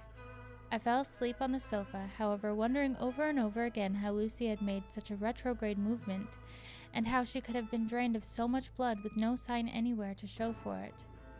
I think I must have continued my wonder in my dreams, for sleeping and waking, my thoughts always came back to the little punctures in her throat, and the ragged, exhausted appearance of their edges, tiny though they were. Lucy slept well into the day, and when she woke, she was fairly well and strong, though not nearly so much that as the day before. When Van Helsing had seen her, he went out for a walk, leaving me in charge with strict injunctions that I was not to leave her for a moment. I could hear his voice in the hall asking the way to the nearest telegraph office. Lucy chatted with me freely and seemed quite unconscious that anything had happened. I tried to keep her amused and interested. When her mother came up to see her, she did not seem to notice any change whatever, but said to me gratefully, "We owe you so much, Dr. Seward, for all you have done, but you really must now take care not to overwork yourself. You are looking pale yourself. You want a wife to nurse and look after you a bit, that you do." As she spoke, Lucy turned crimson, though it was only momentarily, for her poor wasted veins could not stand for long such an unwanted drain to the head. The reaction came in excessive pallor as she turned imploring eyes on me. I smiled and nodded and laid my finger on my lips. With a sigh, she sank back amid her pillows. Van Helsing returned in a couple of hours and presently said to me, "Now you go home and eat much and drink enough. Make yourself strong. I stay here tonight, and I shall sit up with little miss myself. You and I must watch the case, and we must have none other to know. I have grave reasons. No, do not ask them. Think what you will. Do not fear to think even the most not probable. Good night. In the hall, 2 of the maids came to me and asked if they or either of them might not sit up with Miss Lucy. They implored me to let them, and when I said it was Dr. Van Helsing's wish that either he or I should sit up, they asked me quite piteously to intercede with the foreign gentleman. I was much touched by their kindness. Perhaps it is because I am weak at present, and perhaps because it was on Lucy's account, that their devotion was manifested. For over and over again have I seen similar instances of woman's kindness. I got back here in time for a late dinner, went my rounds, all well, and set this down whilst waiting for sleep. It is coming. I'm doing well, Travie. Thanks for being here. How are you? September 11th. This afternoon I went over to Hillingham, found Van Helsing in excellent spirits, and Lucy much better. Shortly after I arrived, a big parcel from abroad came for the professor. He opened it with much impressment, assumed of course, and showed a great bundle of white flowers. "These are for you, Miss Lucy," he said. "For me? Oh, Dr. Van Helsing." "Yes, my dear, but not for you to play with. These are medicines." Here Lucy made a wry face. "Nay, but they are not to take in a decoction or a nauseous form, so you need not snub that so charming nose, or I shall point out to my friend Arthur what woes he may have to endure in seeing so much beauty that he loves so much distort. Aha, my pretty miss, that bring this so nice nose all straight again. This is medicinal, but you do not know how. I put him in your window. I make pretty wreath and hang round your neck so that you sleep well. Oh yes, they, like the lotus flower, make your trouble forgotten. It smells so like the waters of Lethe, and that of the fountain of youth, and that of conquistadors sought for in the Floridas and find him all too late."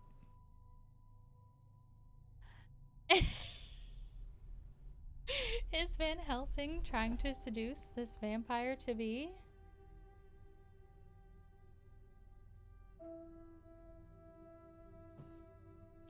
He knows. Welcome in. How are you? We are reading Dracula. Okay.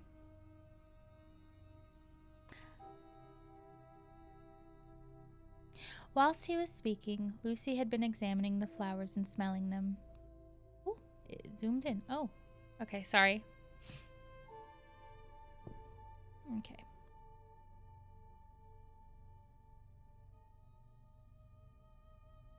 How have your streams been? You've been multi-streaming, right? I'm gonna take a second to drink some more water.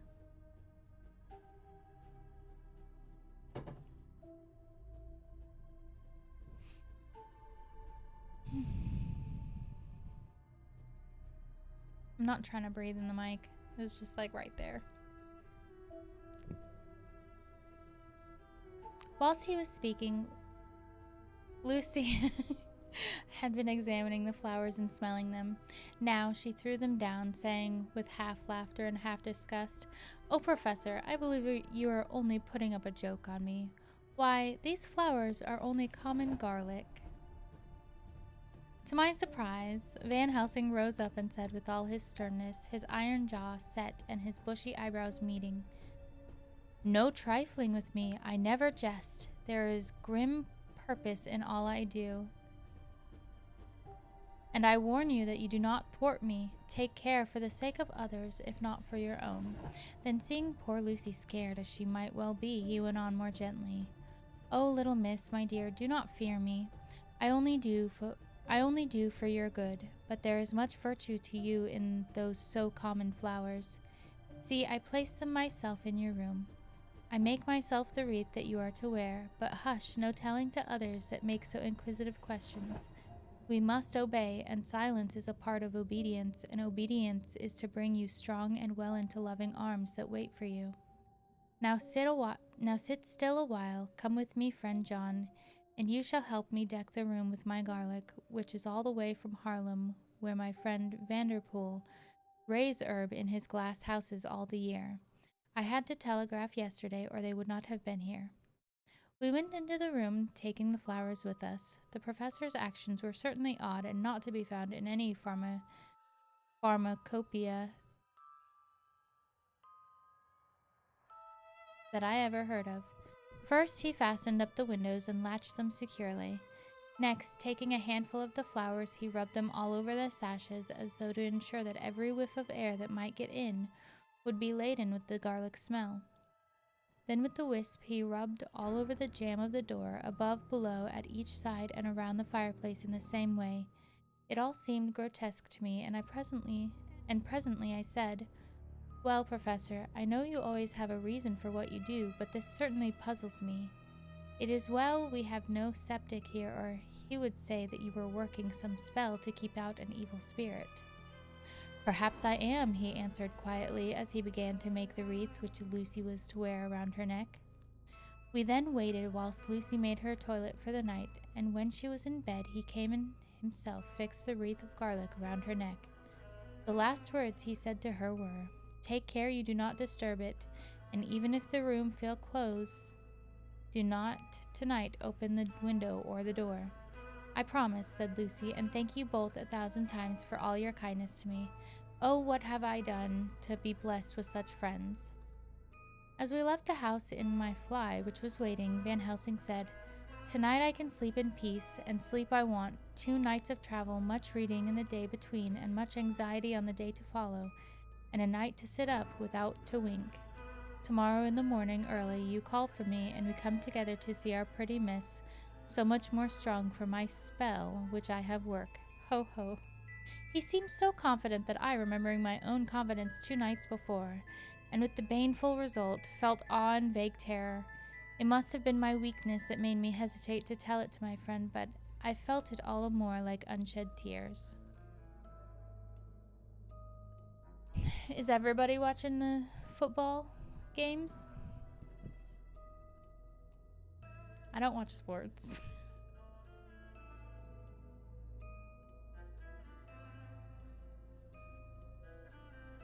Okay.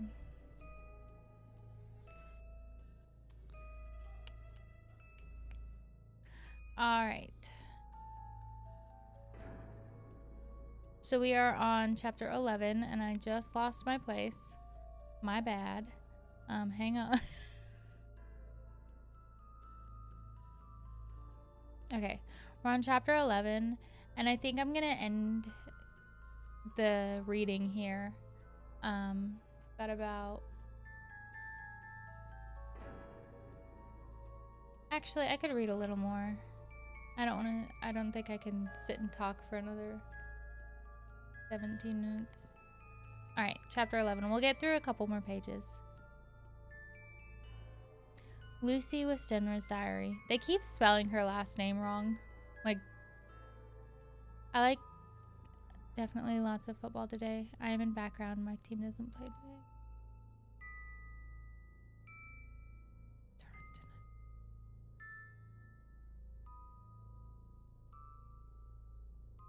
Yeah, Chris, I like in-person sports. That sounds dumb. I like going to games in person. Like, I don't like I'm not like, I don't like the commentary from like all of the people talking and everything. I just, if I'm gonna watch a game, I want to watch the game, not people talking about it.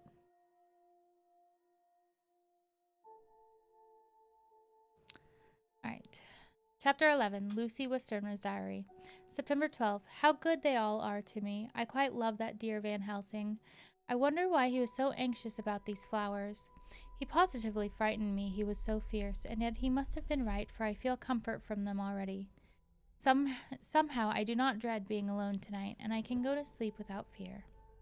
I shall not mind any flapping outside of the window. Oh, the terrible struggle that I have had against sleep so often of late. The pain of sleeplessness, or the pain of the fear of sleep, with such unknown horrors as it has for me. How blessed are some people whose lives have no fears, no dreads, to whom sleep is a blessing that comes nightly and brings nothing but sweet dreams. Well, here I am tonight, hoping for sleep and lying like Ophelia in the play with the virgin krantz and maiden instruments. I never liked garlic before, but tonight it is delightful. There is peace in its smell. I feel sleep coming already. Good night, everybody. Dr. Seward's Diary, September 13th. Called at the Berkeley and found Van Helsing as usual, up to time. The carriage ordered from the hotel was waiting. The professor took his bag, which he always brings with him now. Let all be put down exactly. Van Helsing and I arrived at Hillingham at 8 o'clock. It was a lovely morning. The bright sunshine and all the fresh feeling of early autumn seemed like the completion of nature's annual work. The leaves were turning to all kinds of beautiful colors, but had not yet begun to drop from the trees. When we entered, we met Miss Westenra coming out of the morning room. She is always an early riser. She greeted us warmly and said, "You will be glad to know that Lucy is better. The dear child is still asleep." I looked in her room and saw her, but did not go in lest I should disturb her. The professor smiled and looked quite jubilant. He rubbed his hands together and said, "Aha! I thought I had diagnosed the case. My treatment is working." To which she answered, "You must not take all the credit to yourself, doctor. Lucy's state this morning is due in part to me." "How do you mean, ma'am?" asked the professor. "Well, I was anxious about the dear child in the night and went into her room. She was sleeping soundly, so soundly that even my coming did not wake her. But the room was awfully stuffy. There were a lot of those horrible strong-smelling flowers about everywhere, and she had actually a bunch of them around her neck. I feared that the heavy odor would be too much for the dear child in her weak state, so I took them all away and opened a bit of the window to let in a little fresh air. You will be pleased with her, I am sure." Oh no! Her mom opened the window and removed the garlic from her room. Yeah, it's a different experience being there in person, feeling the excitement from the crowd. I just wish the food prices weren't so expensive. Yeah, I don't eat out at events.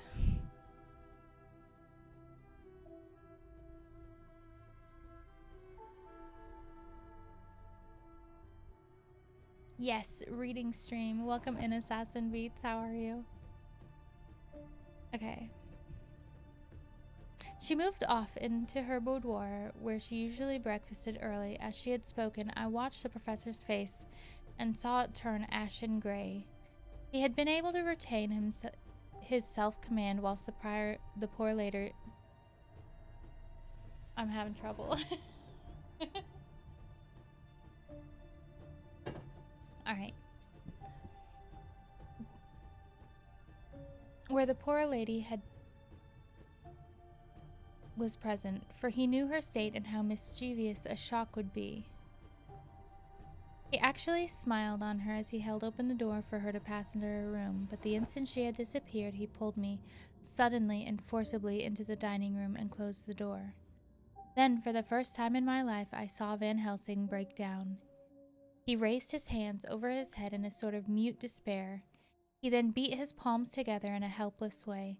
Finally, he sat down on a chair and, putting his hands before his face, began to sob with loud, dry sobs that seemed to come from the very racking of his heart. Then he raised his arms again as though appealing to the whole universe. "God, God, God," he said, "what have we done? What has this poor thing done that we are so sore beset? Is there fate amongst us still sent down from the pagan world of old that such things must be, and in such way? This poor mother, all unknowing and all for the best as she think, does such a thing as to lose her daughter body and soul, and we must not tell her, we must not even warn her, or she die, and then both die. How we are beset! How are all the powers of the devils against us?" Suddenly he jumped to his feet. "Come," he said. "Come, we must see and act. Devils or no devils, or all the devils at once, it matters not. We fight him all the same." He went to the hall door for his bag, and together we went up to Lucy's room. Once again, I drew up the blind while Van Helsing went towards the bed. This time he did not start as he looked on the poor face with the same awful waxen pallor as before. He wore a look of stern sadness and infinite pity. "As I expected," he murmured, with that hissing inspiration of his which meant so much. Without a word, he went and locked the door, and then began to set out on the little table the instruments for yet another operation of transfusion of blood. I had long ago recognized the necessity and begun to take off my coat, but he stopped me with a warning hand. "No," he said, "today you must operate. I shall provide. You are weakened already." As he spoke, he took off his coat and rolled up his shirt sleeve. Again the operation, again the narcotic, again some return of color to the ashy cheeks and the regular breathing of healthy sleep.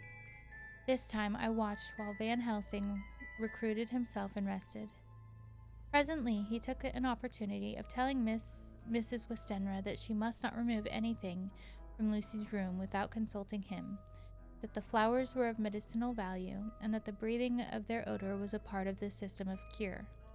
Then he took over the care of the case himself, saying that he would watch this night and the next, and would send me word when to come.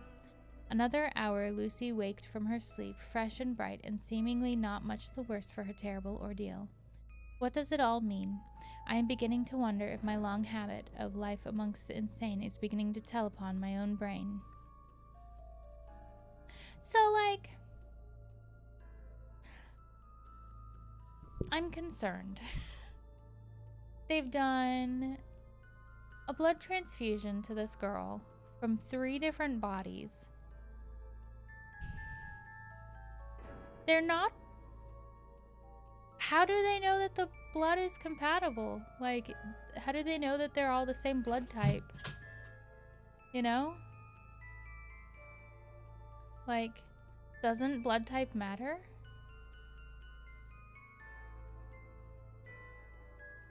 Lucy Westenra's diary, September 17th. 4 days and night. Are you doubting Van Helsing? Hell yeah, I'm doubting Van Helsing. She might have AIDS now. Oh no.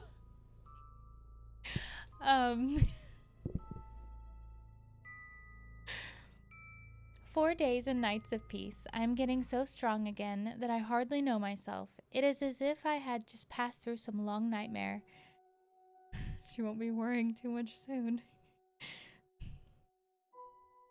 It is as if I had passed through some long nightmare and had just awakened to see the beautiful sunshine and felt the fresh air of the morning around me.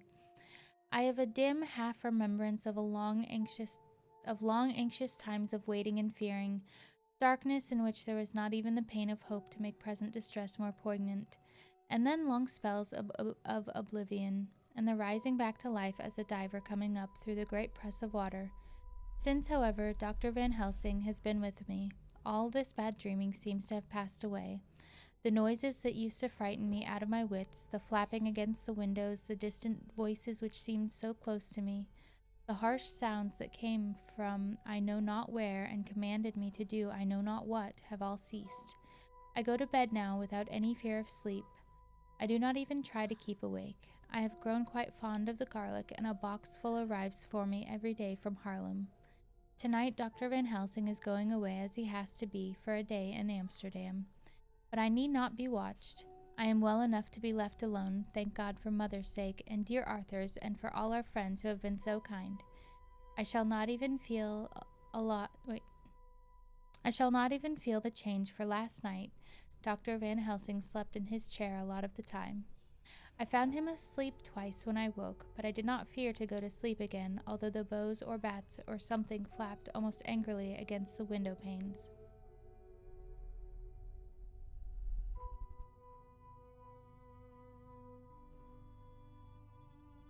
The Pall Mall Gazette, September 18th. The Escaped Wolf. Perilous adventure of our interviewer. Interview with the keeper of the Zoological Gardens. After many inquiries about almost as many refusals and perpetually using the words Pall Mall Gazette as a sort of talisman, I managed to find the keeper of the section of the Zoological Gardens in which the wolf department is included. Thomas Builder lives in one of the cottages in the enclosure behind the elephant house and was just sitting down to his tea when I found him. Thomas and his wife are hospitable folk, elderly and without children, and if the specimen I enjoyed of their hospitality be of the average kind, their lives must be pretty comfortable.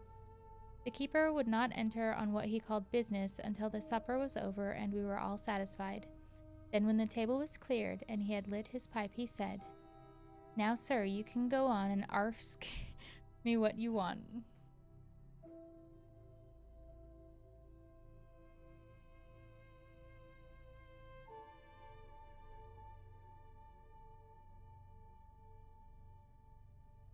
Yeah, it is typed ARS key K. Okay.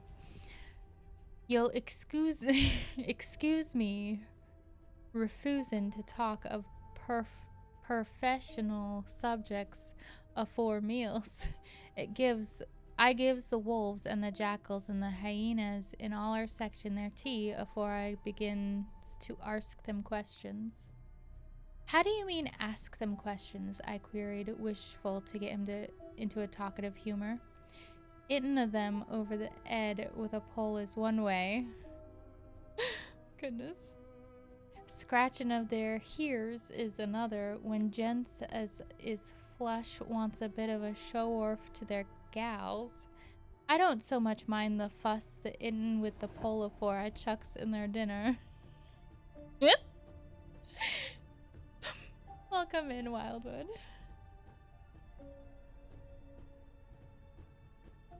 Hang on, I lost. Okay, but I waits till they've had their sherry and coffee, so to speak, afore I tries on with their ear scratching. Mind you, he added philosophically, there's a deal of the same nature in us as in them dear animals. Here's you a-comin' and arskin' of me questions about my business, and I that grumpy like, that only for your bloomin' arfquid I'd seen you blowed fussed for I'd answer. Yes, Dracula. Not even when you asked me sarcastic like if I'd like you to ask the superintendent if you might ask me questions without offense. Did I tell you to go to L? Now I think I'm having a stroke. It's an accent. Ugh. You did. And when you said you'd report me for using of obscene language, that was hitting me over the head, but the arfquid made that all right. I weren't a-going to fight, so I waited for the food and did with my ole as the wolves and lions and tigers does. But Laura love your art now that the old Orman has stuck a chunk of her tea cake in me and rinsed me out with her bloomin' old teapot, and I've lit up. You may scratch my ears for all you're worth, and won't get even a growl out of me. Drive along with your questions. I know what you're a-comin' at, and you're escaped wolf. That air escaped wolf. Exactly. I want you to give me your view of it. Just tell me how it happened, and when I know the facts, I'll get you to say what you consider was the cause of it, and how you think the whole affair will end. All right, Governor. Okay.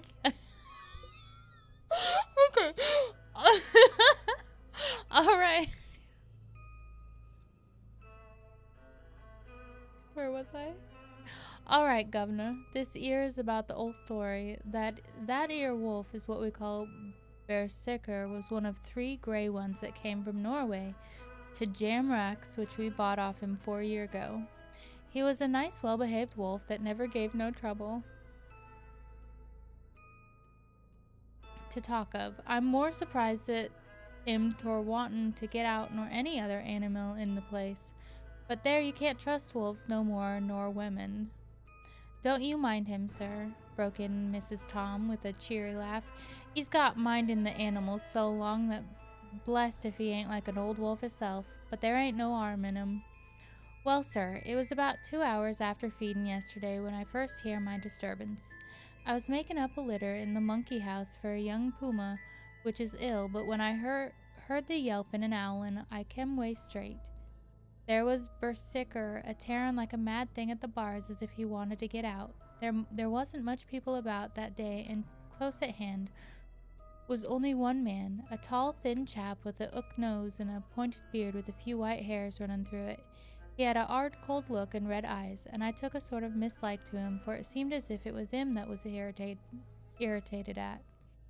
He had white kid gloves on in his hands, and he pointed out the animals to me and says, "Keeper, these wolves seem upset at something." "Maybe it's you," says I, for I did not like the airs as he gave himself.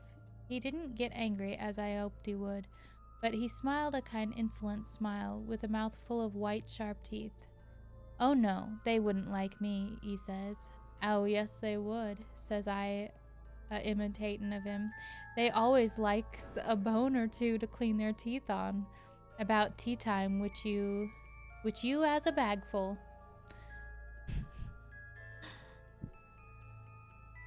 Well, it was a odd thing, but when the animals see us a talking, they lay down and when I went over to Berserker, he let me stroke his ears, same as ever. That there man came over and blessed, but if he didn't put in his hand and stroke the old wolf's ears too. "Take care," says I. "Berserker is quick." "Never mind," he says. "I'm used to him." "Are you in the business yourself?" I says, taking off my hat. For a man that trades in wolves, Ancater is a good friend to keepers. "No," says he, "not exactly in the business, but I have made pets of several." And with that he lifts his hat as polite as a lord and walks away. The Berserker kept a looking at her till he was out of sight, and went and lay down in a corner and wouldn't come out till the whole evening. Well, last night, so soon as the moon was up, the wolves here all began a-owlin'. There weren't nothing for them to owl at. There weren't no one near, except someone that was evidently a-callin' a dog somewheres out back of the gardings at the park road. Once or twice I went out to see that all was right, and it was, and then the owlin' stopped. Sorry, Miko's right here. Come here, Miko. You wanna say hi? Come here. Come here. Hang on, I'm gonna grab her. She's not feeling good, but here she is.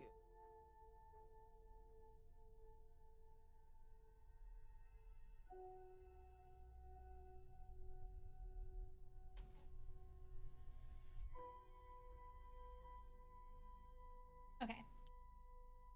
Oh. I always get covered with hair. I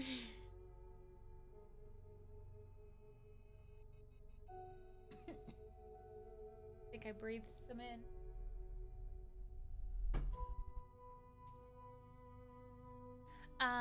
I only have the one cat, Miko, for now.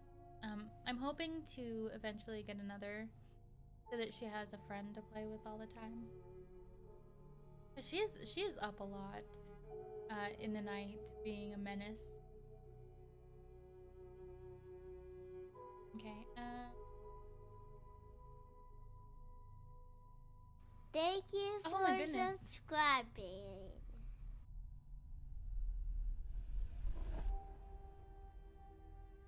Thank you so much, Weather. I can bring Miko back for you. Miko.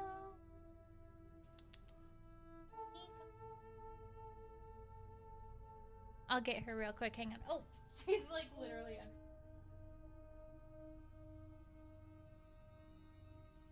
Okay. There she. My sweet.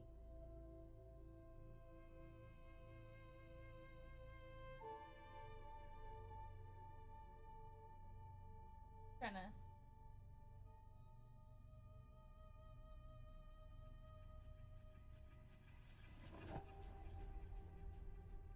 I mean, ugh.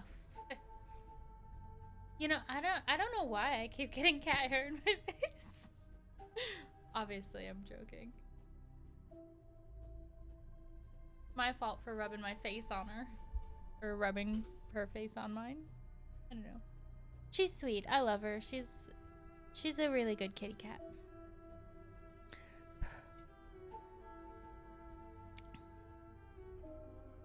Once or twice I went out to see that all was right, and it was, and then the owlin stopped just before 12 o'clock. I just took a look round afore turning and bust me, but turning in.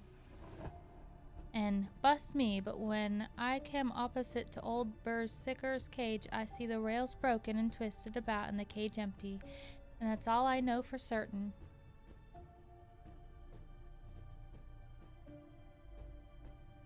It takes a pet like no problem. That's a great cat right there.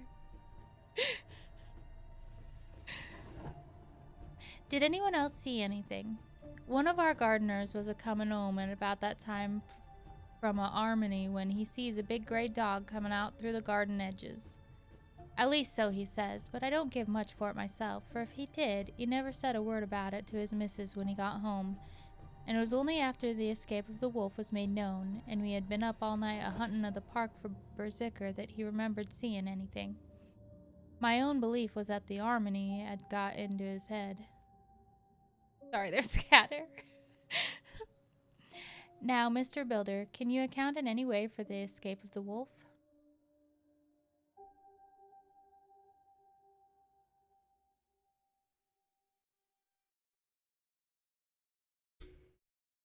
Hang on.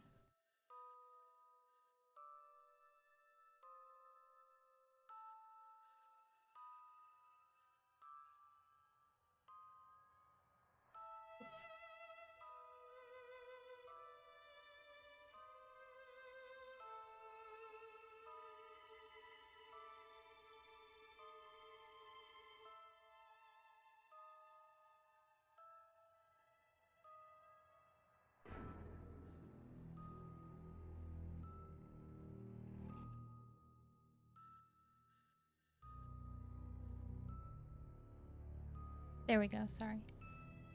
Oh no. Now I can see everything.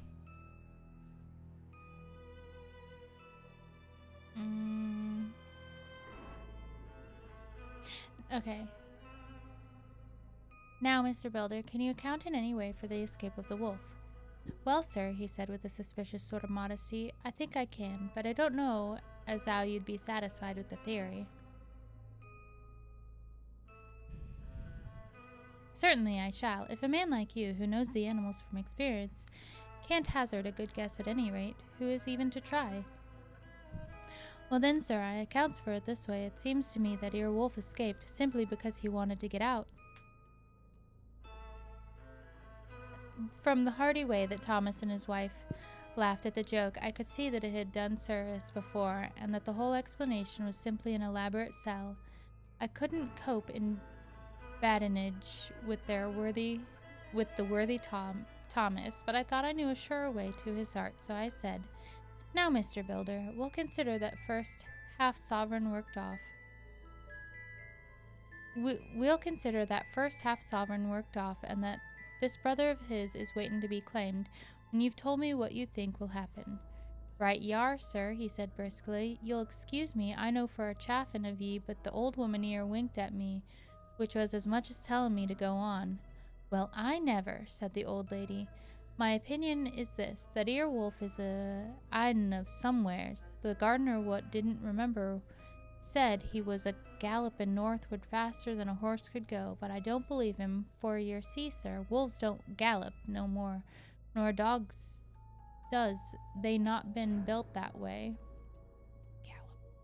Wolves is fine things in a storybook, and I did to say when they gets in packs and does be chivyin' something that's more afeard than they is, they can make a devil of a noise and chop it up, whatever it is.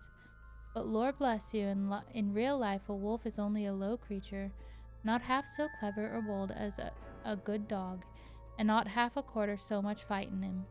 This one ain't been used to fightin' or even to providin' for hisself, and more like he's somewhere around the park a-idin' and a-shiverin' of, and if he thinks at all, wonderin' where he is to get his breakfast from. Or maybe he's got down some area and is in a coal cellar.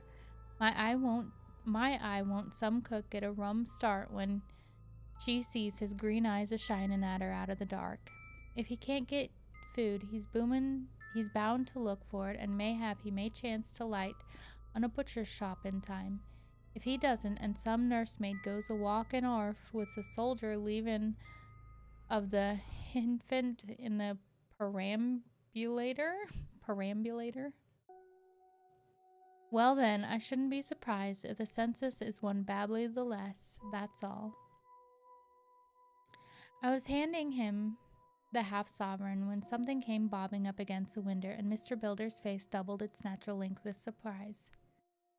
God bless me, he said, if there ain't old Berserker come back by hisself. He went to the door and opened it, a most unnecessary proceeding it seemed to me. I have always thought that a wild animal never looks so well as when some obstacle of pronounced durability is between us. A personal experience has intensified rather than diminished that idea. After all, there is nothing like custom for neither Builder nor his wife, though any more of the wolf than I should of a dog. The animal itself was as peaceful and well-behaved as that father of all picture wolves, Red Riding Hood's quondam friend, whilst moving her confidence in masquerade. The whole scene was an unutterable mixture of comedy and pathos. The wicked wolf that for half a day had paralyzed London and set all the children in the town shivering in their shoes was there in a sort of penitent mood, and was received and petted like a sort of vulpine prodigal son. Old Builder examined him all over with most tender solicitude, and when he had finished with his penance, said, "There, I knew the poor old chap would get into some kind of trouble. Didn't I say it all along? Here's his head all cut and full of broken glass. He's been a-getting over some bloomin' wall or other. It's a shame that people are allowed to top their walls with broken bottles. This here's what comes of it. Come along, Berserker." He took the wolf and locked him up in a cage with a piece of meat that satisfied, in quantity at any rate, the elementary conditions of the fatted calf, and went off to report. I came off, too, to report the only exclusive information that is given today regarding this strange escapade at the zoo. Sorry about that. Alright. So it is after 12. And I'm going to head off. Tomorrow I'll be playing I'm Counting to 6. The game isn't very long, so after that I'll either I haven't decided. I'll either play Phasmophobia for the first time ever, I don't know, or there's this game that I heard of that's supposed to be really scary. It's called Cry of Fear.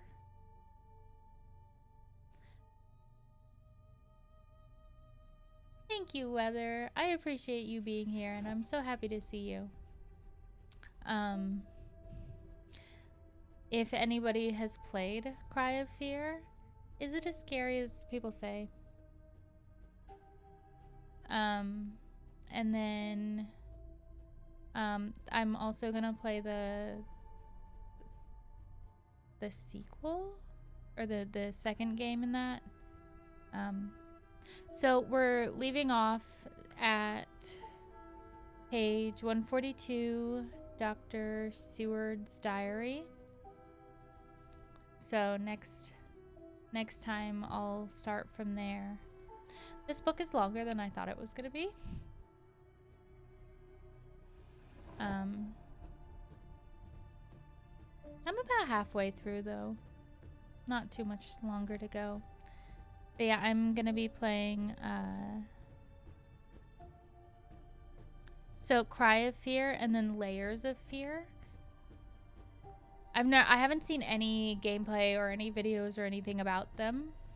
All I did was what I did was I typed in Google like the scariest free games on Steam, you know. So I'm gonna try those two out. But I hope you guys have a wonderful day. Thank you so much for everyone coming in and hanging out with me. I hope you enjoyed the story. I'm really having fun reading it. But I'll catch you guys next time. See you tomorrow. Bye.